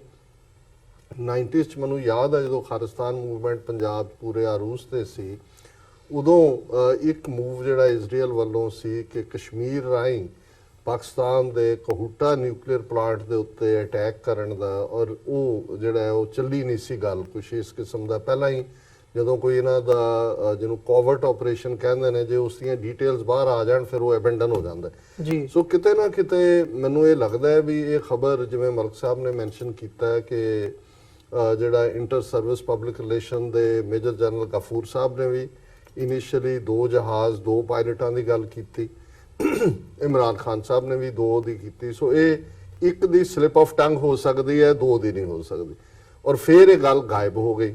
ਸੋ ਜ਼ਾਹਰਾ ਤੌਰ ਦੇ ਉੱਤੇ ਇਸ ਗੱਲ ਦਾ ਖਦਸ਼ਾ ਸੀ, ਔਰ ਜੇ ਹੁਣ ਇੱਕ ਪ੍ਰੋਮਿਨੈਂਟ ਜਰਨਲਿਸਟ ਆ ਕੇ ਪਬਲਿਕ ਚੈਨਲ ਦੇ ਉੱਤੇ ਜਿਹੜਾ ਉਸ ਨੂੰ ਉਹਦਾ ਇਨਕਸ਼ਾਫ ਕਰਦੇ ਨੇ, ਤਾਂ ਜ਼ਾਹਰਾ ਤੌਰ ਦੇ ਉੱਤੇ ਐਸਾ ਕੁਝ ਜ਼ਰੂਰ ਹੈ। ਔਰ ਇਜ਼ਰਾਈਲ ਦਾ, ਕਿਉਂਕਿ ਇਹਦੇ 'ਚ ਦੂਸਰੀ ਗੱਲ ਦੇਖਣ ਵਾਲੀ ਹੈ ਵੀ ਇਜ਼ਰਾਈਲ ਦੇ ਪਾਇਲਟ ਬੇਸ਼ੱਕ ਜਿਹੜੇ ਉਹਨਾਂ ਦੇ ਜਹਾਜ਼ ਨੇ ਜਿਹੜੇ ਵਰਤੇ ਗਏ ਉਹ ਤਾਂ ਫ੍ਰੈਂਚ ਨੇ 2000 ਜਿਹੜਾ, ਲੇਕਿਨ ਜਿਹੜਾ ਬੰਬ ਇਸਤੇਮਾਲ ਹੋਇਆ ਜਾਂ ਜਿਹਨੂੰ ਗਾਈਡਡ ਮਿਸਾਈਲ ਜਾਂ ਜੋ ਵੀ ਉਹਦਾ ਨਾਮ ਹੈ ਉਹ ਇਜ਼ਰਾਈਲੀ ਹੈ।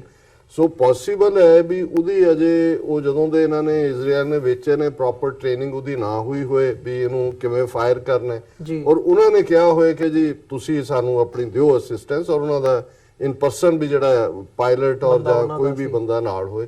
ਲੇਕਿਨ ਕੁਛ ਨਾ ਕੁਛ ਐਸਾ ਜ਼ਰੂਰ ਹੈ, ਔਰ ਮੈਂ ਸਮਝਦਾ ਵੀ ਇਹ ਖਤਰਨਾਕ ਗੱਲ ਹੈ। ਖਤਰਨਾਕ ਇਸ ਲਈ ਕਿ ਅਲਟੀਮੇਟਲੀ ਜੇ ਇਜ਼ਰਾਈਲ ਇਸ ਹੱਦ ਤੱਕ ਪਹੁੰਚ ਗਿਆ ਵੀ ਉਹ ਸਿੱਧਾ ਭਾਰਤ ਔਰ ਪਾਕਿਸਤਾਨ ਦੇ ਵਿਚਾਲੇ ਇਸ ਕਿਸਮ ਦੀ ਜਿਹੜੀ ਐਸਕੇਲੇਸ਼ਨ ਪ੍ਰੋਸੈਸ ਹੈ ਜੰਗ ਦੀ, ਉਹਦੇ ਚ ਰਫੀਕ ਹੈ, ਪਾਰਟਨਰ ਹੈ, ਤੇ ਇਹ ਬਹੁਤ ਖਤਰਨਾਕ ਗੱਲ ਹੈ। ਔਰ ਇਸ ਗੱਲ ਨੂੰ ਜੇ ਪਾਕਿਸਤਾਨ ਦੇ ਕੋਲ, ਮੈਂ ਸਮਝਦਾ ਵੀ ਜਿਵੇਂ ਕੁਲਭੂਸ਼ਣ ਯਾਦਵ ਜਦੋਂ ਬਲੋਚਿਸਤਾਨ 'ਚ ਫੜਿਆ ਗਿਆ, ਔਰ ਮੈਂ ਆਪਣੀ ਲਿਖਤ ਦੇ ਵਿੱਚ ਵੀ ਔਰ ਮੈਂ ਕਿਹਾ ਸੀ ਕਿ ਗੋਲਡ ਮਾਈਨ ਹੈ ਜੇ ਐਸਪਾਇਨੇਜ ਦੀ ਦੁਨੀਆ 'ਚ ਦੇਖਿਆ ਜਾਏ, ਪਰ ਪਾਕਿਸਤਾਨ ਨੇ ਉਹਨੂੰ ਟੂ ਦਾ ਹਿਲਟ ਐਕਸਪਲੋਇਟ ਨਹੀਂ ਕੀਤਾ। ਨਤੀਜੇ ਦੇ ਤੌਰ ਤੇ ਇੰਟਰਨੈਸ਼ਨਲ ਕੋਰਟ ਆਫ ਜਸਟਿਸ 'ਚ ਲੈ ਗਏ, ਔਰ ਉੱਥੇ ਵੀ ਪਾਕਿਸਤਾਨ ਜਿਹੜਾ ਉਹਨੂੰ ਵੜਨ ਦੇ ਹੀ ਨਹੀਂ ਸੀ, ਉਹਦੀ ਜੁਰਿਸਡਿਕਸ਼ਨ ਨਹੀਂ ਸੀ ICJ ਦੀ। ਤੇ ਜੇ ਇਸ ਕਿਸਮ ਦੀ ਕੋਈ ਗੱਲ ਹੈ ਤੇ ਮੈਂ ਸਮਝਦਾ ਵੀ ਪਾਕਿਸਤਾਨ ਦੇ ਕੋਲ ਇਹ ਫਿਰ ਡਾਇਮੰਡ ਮਾਈਨ ਇਹਨੂੰ ਮੈਂ ਕਹਾਂਗਾ ਕਿ ਵੀ ਉਹਦੇ 'ਚ ਅਮਰੀਕਨ ਪ੍ਰੈਸ਼ਰ ਜਾਂ ਸਾਊਦੀ ਪ੍ਰੈਸ਼ਰ ਜਾਂ ਦੂਜੇ 'ਚ ਨਹੀਂ, ਫਿਰ ਜਿਹੜਾ ਇਸ ਦਾ ਟੂ ਦਾ ਹਿਲਟ ਯੂਜ਼ ਕਰਨਾ ਚਾਹੀਦਾ to get whatever Pakistan wants from these countries. ਔਰ ਇਹਨੂੰ ਸਿੰਪਲੀ ਚਲੋ ਅਭਿਨੰਦਨ ਨੂੰ ਛੱਡ ਦੇਣਾ ਮੈਂ ਸਮਝਦਾ ਉਹ ਠੀਕ ਫੈਸਲਾ ਸੀ ਜੀ, ਉਹ ਕਿਉਂਕਿ ਡੀ-ਐਸਕੇਲੇਸ਼ਨ 'ਚ ਵੀ ਹੈਲਪ ਹੋਈ, ਉਹਨੇ ਇਮਰਾਨ ਖਾਨ ਸਾਹਿਬ ਦਾ ਸਟੇਟਸ ਵੀ ਵਧਾਇਆ। ਔਰ ਈਵਨ ਜਸਟਿਸ ਮਾਰਕੰਡੇ ਕਾਟਜੂ, ਮੈਂ ਉਹਨਾਂ ਦਾ ਪਾਕਿਸਤਾਨ ਦੇ ਬੜੇ ਪ੍ਰੋਮਿਨੈਂਟ ਜਰਨਲਿਸਟ ਨੇ ਹਾਮਿਦ ਮੀਰ, ਉਹਨਾਂ ਨੂੰ ਇੰਟਰਵਿਊ ਦੇ ਰਿਹਾ ਜਸਟਿਸ ਕਾਟਜੂ, ਔਰ ਜਸਟਿਸ ਕਾਟਜੂ ਜਿਹਦੇ ਨੱਕ ਥੱਲੇ ਕੋਈ ਨਹੀਂ ਆਉਂਦਾ, ਉਹ ਹਰ ਇੱਕ ਨੂੰ ਹੀ ਉਹ ਇਹ ਕਹਿੰਦਾ ਜੀ ਮੈਂ ਦੇਖਿਆ ਔਰ ਮੈਨੂੰ ਤਾਂ ਮੈਂ ਤਾਂ ਸਮਝਦਾ ਸੀ ਵੀ ਕ੍ਰਿਕਟ ਖੇਡਣ ਵਾਲਾ ਬੰਦਾ ਹੈ, ਔਰ ਮੈਨੂੰ ਇਹ ਸਮਝ ਆਈ ਵੀ ਆਕਸਫੋਰਡ 'ਚ ਪੜ੍ਹਿਆ, ਇਹਨੂੰ ਹਿਸਟਰੀ ਪੋਲੀਟੀਕਲ ਸਾਇੰਸ ਦੀ ਵੀ ਬਹੁਤ ਚੰਗੀ ਤਰ੍ਹਾਂ ਸਮਝ ਹੈ, and he has behaved like a statesman. I think he is the only statesman here and he deserves a Nobel prize. ਇਹ ਗੱਲ ਜਸਟਿਸ ਕਾਟਜੂ, ਉਹਨਾਂ ਦੇ ਸੁਪਰੀਮ ਕੋਰਟ ਦਾ ਜਸਟਿਸ ਔਰ ਜਿਹੜਾ ਪ੍ਰੈਸ ਕਾਉਂਸਲ ਦਾ ਚੇਅਰਪਰਸਨ ਰਿਹਾ ਕਹਿ ਰਿਹਾ। ਸੋ ਮੈਂ ਸਮਝਦਾ ਵੀ ਜਿੱਥੇ ਉਹਨਾਂ ਨੇ ਇਸ ਪਾਸਿਓਂ ਆਪਣੀ ਥਾਂ ਬਣਾਈ ਹੈ, ਇਸ 'ਚ ਹੁਣ ਜਿਹੜਾ ਹੈ ਇਹ ਕਈ ਵਾਰੀ ਗੁੱਡਵਿਲ ਚੰਗੀ ਗੱਲ ਹੈ, ਬਟ ਬਹੁਤ ਵਾਰੀ ਜੇ ਤੁਸੀਂ ਬੈਂਡ ਕਰੀ ਜਾਓ ਤਾਂ ਫਿਰ ਇਹ ਕਮਜ਼ੋਰੀ ਵੀ ਬਣ ਜਾਂਦੀ ਹੈ। ਸੋ ਹੁਣ ਮੇਰਾ ਖਿਆਲ ਹੈ ਵੀ ਪਾਕਿਸਤਾਨ ਨੇ ਮਿਲੀਟੈਰਲੀ ਜਵਾਬ ਦੇ ਕੇ ਇਹਨਾਂ ਨੂੰ ਟਿਕਾਣੇ ਲਾ ਦਿੱਤਾ ਹੈ ਜੀ, ਡਿਪਲੋਮੈਟਿਕਲੀ ਆਪਣਾ ਇੱਕ ਰੁਤਬਾ ਬਣਾਇਆ ਹੈ, ਔਰ ਹੁਣ ਅੱਡੀ ਗੱਡ ਕੇ ਭਾਰਤ ਨੂੰ ਇਹ ਕਹਿ ਦੇਣਾ ਚਾਹੀਦਾ ਕਿ ਇਨਫ ਇਜ਼ ਇਨਫ, ਹੁਣ ਇਹ ਆਪਣਾ ਬੰਦ ਕਰੋ ਨੌਨਸੈਂਸ ਸਾਰਾ, ਨਹੀਂ ਤਾਂ ਇਸ ਦੇ ਲਈ ਹੁਣ ਅਸੀਂ ਤੁਹਾਨੂੰ ਜਵਾਬ ਦੇ ਬਣਾਵਾਂਗੇ ਕੀ ਹੈ। ਔਰ ਜੇ ਇਹ ਗੱਲ ਠੀਕ ਹੈ ਵੀ ਇਜ਼ਰਾਈਲੀ ਪਾਇਲਟ ਉਹਨਾਂ ਦੀ ਕਸਟਡੀ 'ਚ ਹੈ ਤੇ ਇਹਦਾ ਬੈਸਟ ਯੂਜ਼ ਜਿਹੜਾ ਹੁਣ ਕਰਨਾ ਚਾਹੀਦਾ ਹੈ, ਇਹਨੂੰ ਕਿਸੇ ਪ੍ਰੈਸ਼ਰ ਥੱਲੇ ਡਿਸਕ੍ਰੀਟਲੀ ਜਿਹੜਾ ਵਾਪਸ ਨਹੀਂ ਤੋਰਨਾ ਚਾਹੀਦਾ। ਜੀ ਮਲਿਕ ਸਾਹਿਬ, ਇਹ ਸਾਰੇ ਪਾਰਟ ਦੇ ਵਿੱਚ ਜਿੱਥੇ ਅਸੀਂ ਇੰਟਰਨੈਸ਼ਨਲੀ ਗੱਲ ਕਰ ਰਹੇ ਹਾਂ, ਇਜ਼ਰਾਈਲ ਦੇ ਰੋਲ ਦੀ ਗੱਲ ਹੋ ਰਹੀ ਹੈ, ਚਾਈਨਾ ਦਾ ਕੀ ਰੋਲ ਦੇਖਦੇ ਹੋ ਇਹਦੇ ਵਿੱਚ? ਚਾਈਨਾ ਦੇ ਜਿਹੜੇ ਹਾਇਰ ਅਫੀਸ਼ੀਅਲਸ ਹੈਗੇ ਆ, ਉਹਨਾਂ ਨੇ ਇਹ ਸਾਰੀ ਸਿਚੁਏਸ਼ਨ ਦੇ ਦੌਰਾਨ ਪਾਕਿਸਤਾਨ ਵਿਜ਼ਿਟ ਵੀ ਕੀਤਾ, ਸੋ ਚਾਈਨਾ ਕਿੱਥੇ ਸਟੈਂਡ ਕਰਦਾ ਹੈ? ਉਹਨਾਂ ਦਾ ਵੱਡਾ ਇੰਟਰਸਟ ਹੈਗਾ ਪਾਕਿਸਤਾਨ ਦੇ ਵਿੱਚ ਜਿਹੜਾ ਇਹ ਇਕਨੋਮਿਕਲ ਕੋਰੀਡੋਰ ਬਣਿਆ, ਸੀਪੈਕ ਬਣ ਰਿਹਾ ਹੈ ਉਹਦੇ ਵਿੱਚ, ਸੋ ਕੀ ਕਹਿਣਾ ਚਾਹੋਗੇ ਇਸ ਬਾਰੇ? ਦੇਖੋ 60s ਦੇ ਅੰਦਰ ਚਾਈਨਾ ਬਹੁਤ ਕਮਜ਼ੋਰ ਸੀ ਇਕਨੋਮਿਕ ਵਾਈਜ਼ ਵੀ, ਤੇ ਫਿਰ ਵੀਅਤਨਾਮ ਦੀ ਜੰਗ ਦੇ ਬਾਅਦ ਉਹਨੇ ਵੀ ਆਪਣੇ ਬੜੇ ਵਸਾਇਲ ਸੁੱਟੇ, ਬੇਸ਼ੱਕ ਅਮਰੀਕਾ ਨੂੰ ਉੱਥੇ ਨਾਕਾਮੀ ਹੋਈ, ਲੇਕਿਨ ਚਾਈਨਾ ਪਾਕਿਸਤਾਨ ਸੀ ਜਿਹਨੇ 60s ਦੇ ਅੰਦਰ ਚਾਈਨਾ ਨੂੰ ਇੰਟਰਨੈਸ਼ਨਲ ਜਿਹੜੇ ਪਲੇਅਰਸ ਆ ਉਹਨਾਂ ਦੇ ਸਾਹਮਣੇ ਲੈ ਕੇ ਆਇਆ। ਬੀਜਿੰਗ ਤੇ ਵਾਸ਼ਿੰਗਟਨ ਦੇ ਵਿੱਚ ਜਿਹੜੀ ਮੇਲ ਮਿਲਾਪ ਹੈ ਉਹਦੇ ਪਿੱਛੇ ਪਾਕਿਸਤਾਨ ਸੀ, ਲੇਕਿਨ ਅੱਜ ਚਾਈਨਾ ਜਿਹੜਾ ਹੈ ਉਹ ਇਕਨੋਮਿਕ ਪਾਵਰ, ਉਹ ਆਪਣੇ ਆਪ ਨੂੰ ਇਕਨੋਮਿਕ ਸੁਪਰ ਪਾਵਰ ਦੇਖਣਾ ਚਾਹੁੰਦਾ ਹੈ। ਆਉਣ ਵਾਲੇ 40 ਸਾਲ ਦੇ ਅੰਦਰ ਚਾਈਨਾ ਬਿਲਾਸ਼ੁਬਾ ਦੁਨੀਆ ਦੀ ਸਭ ਤੋਂ ਵੱਡੀ ਇਕਨੋਮੀ ਹੋਏਗਾ, ਤੇ ਚਾਈਨਾ ਇਸ ਵੇਲੇ ਕੋਈ ਜੰਗ ਦਾ ਸੋਚ ਨਹੀਂ ਰਿਹਾ, ਉਹ ਸਿਰਫ ਇਨਵੈਸਟਮੈਂਟ ਕਰ ਰਿਹਾ ਹੈ। ਉਹ ਕੋਰੀਡੋਰ, ਨਾਰਦਰਨ ਕੋਰੀਡੋਰਸ ਬਣਾ ਰਿਹਾ ਹੈ, ਸੀਪੈਕ ਬਣਾ ਰਿਹਾ ਹੈ। ਉਹਦਾ ਜਿਹੜਾ ਉਹਦੀ ਥਿਊਰੀ ਹੈ ਕਿ ਦੁਨੀਆ ਦੀ ਮੰਡੀਆਂ ਦੇ ਅੰਦਰ ਚਾਈਨਾ ਦਾ ਜਿਹੜਾ ਖਾਮ ਮਾਲ ਹੈ ਉਹ ਪਹੁੰਚੇ ਜੀ, ਤੇ ਇਸ ਕਰਕੇ, ਲੇਕਿਨ ਚਾਈਨਾ ਨੇ ਦੋਵਾਂ ਇੱਕ ਸਟੇਟਮੈਂਟ ਆਈ ਸੀ ਕਿ ਦੋਵਾਂ ਨੂੰ ਕਿਹਾ ਸੀ ਕਿ ਤੁਸੀਂ ਇਹ ਜਿਹੜਾ ਯਾਨੀ ਪਿੱਛੇ ਥੋੜੇ ਹਟੋ, ਲੇਕਿਨ ਚਾਈਨਾ ਚੁੱਕੇ ਪਾਕਿਸਤਾਨ ਦੇ ਨਾਲ ਚਾਈਨਾ ਦੇ 70 ਵਰਿਆਂ ਦੇ ਰਿਲੇਸ਼ਨ ਆ, ਡੈਫੀਨੇਟਲੀ ਬੈਕਡੋਰ ਪਾਲਿਸੀ ਜਾਂ ਅੰਦਰੂਨੇ ਖਾਨਾ ਚਾਈਨਾ ਹਮੇਸ਼ਾ ਪਾਕਿਸਤਾਨ ਦੀ ਮਦਦ ਕਰਦਾ ਹੈ, ਉਹਦੇ ਅੰਦਰ ਚਾਈਨਾ ਦਾ ਵੀ ਇੰਟਰਸਟ ਹੈ। ਔਰ ਦੂਸਰਾ ਹੈ ਕਿ ਪਾਕਿਸਤਾਨ ਸਭ ਤੋਂ ਵੱਡਾ ਜਿਹੜਾ ਤਾਜਰ ਹੈ ਅਸਲੇ ਦਾ, ਉਹ ਚਾਈਨਾ ਤੋਂ ਇਸ ਵੇਲੇ ਸਭ ਤੋਂ ਜ਼ਿਆਦਾ ਅਸਲਾ ਪਾਕਿਸਤਾਨ ਖਰੀਦਦਾ ਹੈ, ਤੇ ਇਸ ਕਰਕੇ ਚਾਈਨਾ ਜਿਹੜਾ ਕਦੀ ਵੀ ਜਿਹੜਾ ਪਾਕਿਸਤਾਨ ਦੇ ਨਾਲ ਉਹਦੇ ਬਾਇਲੈਟਰਲ ਟ੍ਰੇਡ ਜਿਹੜੇ ਯਾਨੀ ਇੰਟਰਸਟ ਹੈ, ਚਾਈਨਾ ਕਦੀ ਵੀ ਉਸ ਤੋਂ ਪਿੱਛੇ ਨਹੀਂ ਹਟੇਗਾ। ਲੇਕਿਨ ਚਾਈਨਾ ਇਸ ਵੇਲੇ ਕਿਸੇ ਵੀ ਜੰਗ ਦੇ ਅੰਦਰ ਉਹ ਮੁਤਹਮਲ ਨਹੀਂ ਹੁੰਦਾ। ਲੇਕਿਨ ਦੂਸਰੇ ਪਾਸੇ ਜਿਵੇਂ ਤੁਸੀਂ ਇਸਰਾਈਲ ਦੀ ਗੱਲ ਕੀਤੀ, 1981 ਦੇ ਅੰਦਰ ਜਦੋਂ ਇਰਾਕ ਦਾ ਉਹਨਾਂ ਨੇ ਐਟੋਮਿਕ ਜਿਹੜਾ ਰਿਐਕਟਰ ਤਬਾਹ ਕੀਤਾ ਸੀ ਇਰਾਕ ਦੇ ਅੰਦਰ, ਉਹਦੇ ਬਾਅਦ ਭਾਰਤ ਦੇ ਨਾਲ ਮਿਲ ਕੇ ਉਹਨਾਂ ਨੇ ਸੋਚਿਆ ਕਿ ਅਸੀਂ ਕੋਹਟਾ ਤੇ ਹਮਲਾ ਕਰੀਏ ਜਿੱਥੇ ਪਾਕਿਸਤਾਨ ਦਾ ਐਟੋਮਿਕ ਰਿਐਕਟਰ ਸੀ, ਤੇ ਯਾਨੀ ਇੱਕ ਅੱਲਾ ਦੇ ਵਲੀ ਨੇ, ਔਰ ਇਹ ਗੱਲ ਬਿਲਕੁਲ ਯਾਨੀ ਹੈ ਉਹਨੂੰ ਇਹ ਖੁਆਬ ਆਂਦਾ ਸੀ ਕਿ ਕੁਛ ਨਾ ਕੁਛ ਹੋ ਰਿਹਾ, ਉਹਨੇ ਔਰ ਬਹੁਤ ਹੀ ਵੱਡਾ ਉਹ ਯਾਨੀ ਬਜ਼ੁਰਗ ਸੀ, ਉਹਨੇ ਉਸ ਵੇਲੇ ਦੇ ਪਾਕਿਸਤਾਨ ਦੇ ਜਿਹੜੇ ਰਾਸ਼ਟਰਪਤੀ ਸੀ ਜਨਰਲ ਜ਼ਿਆਉਲ ਹਕ, ਉਹਨੂੰ ਇਹ ਕਿਹਾ ਸੀ ਕਿ ਭਾਈ ਮੈਨੂੰ ਇਹ ਚੀਜ਼ਾਂ ਆ ਰਹੀਆਂ, ਤੇ ਉਹਦੇ ਬਾਅਦ ISI ਨੇ ਇਹ ਜਿਹੜੀ ਸਾਜ਼ਿਸ਼ ਪੜੀ ਸੀ ਤੇ ਜ਼ਿਆਉਲ ਹਕ ਨੇ ਪੈਗਾਮ ਦਿੱਤਾ ਸੀ ਇਸਰਾਈਲ ਨੂੰ ਕਿ the day you will think you will come to us we will come and destroy you, ਇਹ ਪੈਗਾਮ ਦਿੱਤਾ ਸੀ। ਉਹਦੇ ਬਾਅਦ ਇਹ ਫਿਰ ਦੁਬਾਰਾ ਇਹ ਜਿਹੜੀ ਸਿਲਸਿਲਾ ਸ਼ੁਰੂ ਹੋਇਆ ਜਿਹਦੇ ਅੰਦਰ ਇਸਰਾਈਲ ਦਾ ਨਾਂ ਲਿੱਤਾ ਜਾ ਰਿਹਾ, ਔਰ ਇਸੇ ਵਜ੍ਹਾ ਨਾਲ 4 ਦਿਨ ਪਹਿਲੇ ਅਮਰੀਕਾ ਤੋਂ ਐਮਰਜੈਂਸੀ ਦੇ ਅੰਦਰ ਜਿਹੜਾ ਐਂਟੀ ਮਿਜ਼ਾਈਲ ਸਿਸਟਮ ਹੈ ਜਿਹਨੂੰ ਥਾਲ ਦਾ ਨਾਂ ਦਿੱਤਾ ਹੈ, ਉਹ ਇਸਰਾਈਲ ਪਹੁੰਚਿਆ ਹੈ। ਉਹਨਾਂ ਨੂੰ ਵੀ ਇਹ ਹੈ ਕਿ ਉਹਨਾਂ ਦੀ ਕੋਈ ਚੋਰੀ ਫੜੀ ਗਈ ਆ, ਕਿਉਂਕਿ ਪਾਕਿਸਤਾਨ ਦੇ ਕੋਲ ਜਿਹੜੇ ਮਿਜ਼ਾਈਲ ਆ ਉਹ ਇਸ ਰੇਂਜ ਦੇ ਆ ਕਿ ਉਹ ਯਾਨੀ ਨਿਊਕਲੀਅਰ ਵਾਰਹੈਡ ਲੈ ਕੇ ਅੱਗੇ ਤੱਕ ਜਾ ਸਕਦੇ ਆ। ਲੇਕਿਨ ਮੈਂ ਸਮਝਦਾ ਕਿ ਅਮਰੀਕਾ ਨੂੰ ਅੱਜ ਦਾ ਸੁਪਰ ਪਾਵਰ ਹੈ, ਅਮਰੀਕਾ ਨੂੰ ਇਹ ਦੇਖਣਾ ਪਏਗਾ ਕਿ ਉਹ ਆਪਣੇ ਜਿਹੜੇ ਬਣਾਏ ਹੋਏ ਬੈਡ ਬॉयਜ਼ ਆ ਉਹਨਾਂ ਨੂੰ ਲਗਾਮ ਦੇ, ਨਹੀਂ ਤੇ ਮੈਂ ਸਮਝਦਾ ਇਸ ਤੋਂ ਦੁਨੀਆ ਦਾ ਅਮਨ ਖਤਰੇ ਦੇ ਅੰਦਰ ਪੈ ਸਕਦਾ ਹੈ। ਜੀ, ਤੇ ਡਾਕਟਰ ਸਾਹਿਬ ਜਿੱਥੇ ਇੰਟਰਨੈਸ਼ਨਲੀ ਅਸੀਂ ਗੱਲ ਕੀਤੀ ਹੈ, ਗੱਲ ਮੈਂ ਵਾਪਸ ਇੰਡੀਆ ਵੱਲ ਲਿਆ ਕੇ ਮੁਕਾਉਣੀ ਚਾਹੂੰਗਾ ਵੀ ਜਿਹੜਾ ਮੇਨ ਮੋਟਿਵ ਇਹਦਾ ਸਮਝਿਆ ਜਾ ਰਿਹਾ ਹੈ, ਪ੍ਰਚਾਰਿਆ ਜਾ ਰਿਹਾ ਹੈ ਵੀ ਭਾਜਪਾ ਵੱਲੋਂ ਜਾਂ RSS ਦੇ ਸਾਰੇ ਕਾਡਰ ਵੱਲੋਂ ਇਸ ਸਾਰੀ ਐਸਕੇਲੇਸ਼ਨ ਦੇ ਵਿੱਚੋਂ ਕੀ ਕੱਢਣ ਦੀ ਕੋਸ਼ਿਸ਼ ਕੀਤੀ ਜਾ ਰਹੀ ਹੈ 2019 ਦੀਆਂ ਚੋਣਾਂ। ਸੋ ਜਿੱਥੇ ਇੰਟਰਨੈਸ਼ਨਲੀ ਐਕਸਪੋਜ਼ ਹੋਏ ਆ, ਉੱਥੇ ਇੱਕ ਪਾਸੇ ਉਹੀ ਜਿਹੜਾ ਪ੍ਰਚਾਰ ਹੈਗਾ ਮੀਡੀਆ ਦੇ ਵਿੱਚ, ਇੰਡੀਆ ਦੇ ਵਿੱਚ ਚੱਲ ਰਿਹਾ ਹੈ ਤੇ ਇੰਟਰਨੈਸ਼ਨਲੀ ਐਕਸਪੋਜ਼ ਵੀ ਹੋਇਆ, ਆਪੋਜੀਸ਼ਨ ਵੱਲੋਂ ਵੀ ਜਿਹੜੇ ਕੁਐਸਚਨਸ ਹੈਗੇ ਆ ਇਸ ਇਸ਼ੂ ਦੇ ਉੱਤੇ ਰੇਜ਼ ਕੀਤੇ ਗਏ ਆ। ਰਾਫੇਲ ਦਾ ਜਿਹੜਾ ਮੁੱਦਾ ਹੈਗਾ, ਰਾਫੇਲ ਡੀਲ ਦਾ, ਉਹ ਸੁਪਰੀਮ ਕੋਰਟ ਦੇ ਵਿੱਚ ਹੈ, ਉਹਦੇ ਤੇ ਵੀ ਕੰਪਲੀਟਲੀ ਘਿਰੀ ਹੋਈ ਜਾਪ ਰਹੀ ਹੈ ਇਸ ਵਕਤ ਮੋਦੀ ਸਰਕਾਰ। ਸੋ ਕੀ ਲੱਗਦਾ ਤੁਹਾਨੂੰ ਵੀ 2019 ਦੀਆਂ ਚੋਣਾਂ ਦੇ ਵਿੱਚ ਇਸ ਸਾਰੇ ਪਾਰਟ ਦਾ ਕੋਈ ਫਾਇਦਾ ਹੋ ਸਕਦਾ ਹੈ ਭਾਜਪਾ ਨੂੰ? ਦੇਖੋ, ਪਹਿਲਾਂ ਮੈਂ ਚਾਈਨਾ ਵਾਲੇ ਤੇ ਕਮੈਂਟ ਕਰਨਾ ਚਾਹੁੰਦਾ ਹਾਂ। ਚਾਈਨਾ ਦਾ ਸਟਾਈਲ ਹਮੇਸ਼ਾ ਅੰਡਰਸਟੇਟਮੈਂਟ ਵਾਲਾ ਹੁੰਦਾ ਹੈ। ਜੀ। ਇਹ ਭਾਰਤੀ ਜਿਹੜੇ ਪੁੱਤਰੇ ਦਿਮਾਗ ਨੇ ਉਹਨਾਂ ਵਾਂਗੂ ਬਿਆਨਬਾਜ਼ੀਆਂ ਨਹੀਂ ਕਰਦੇ।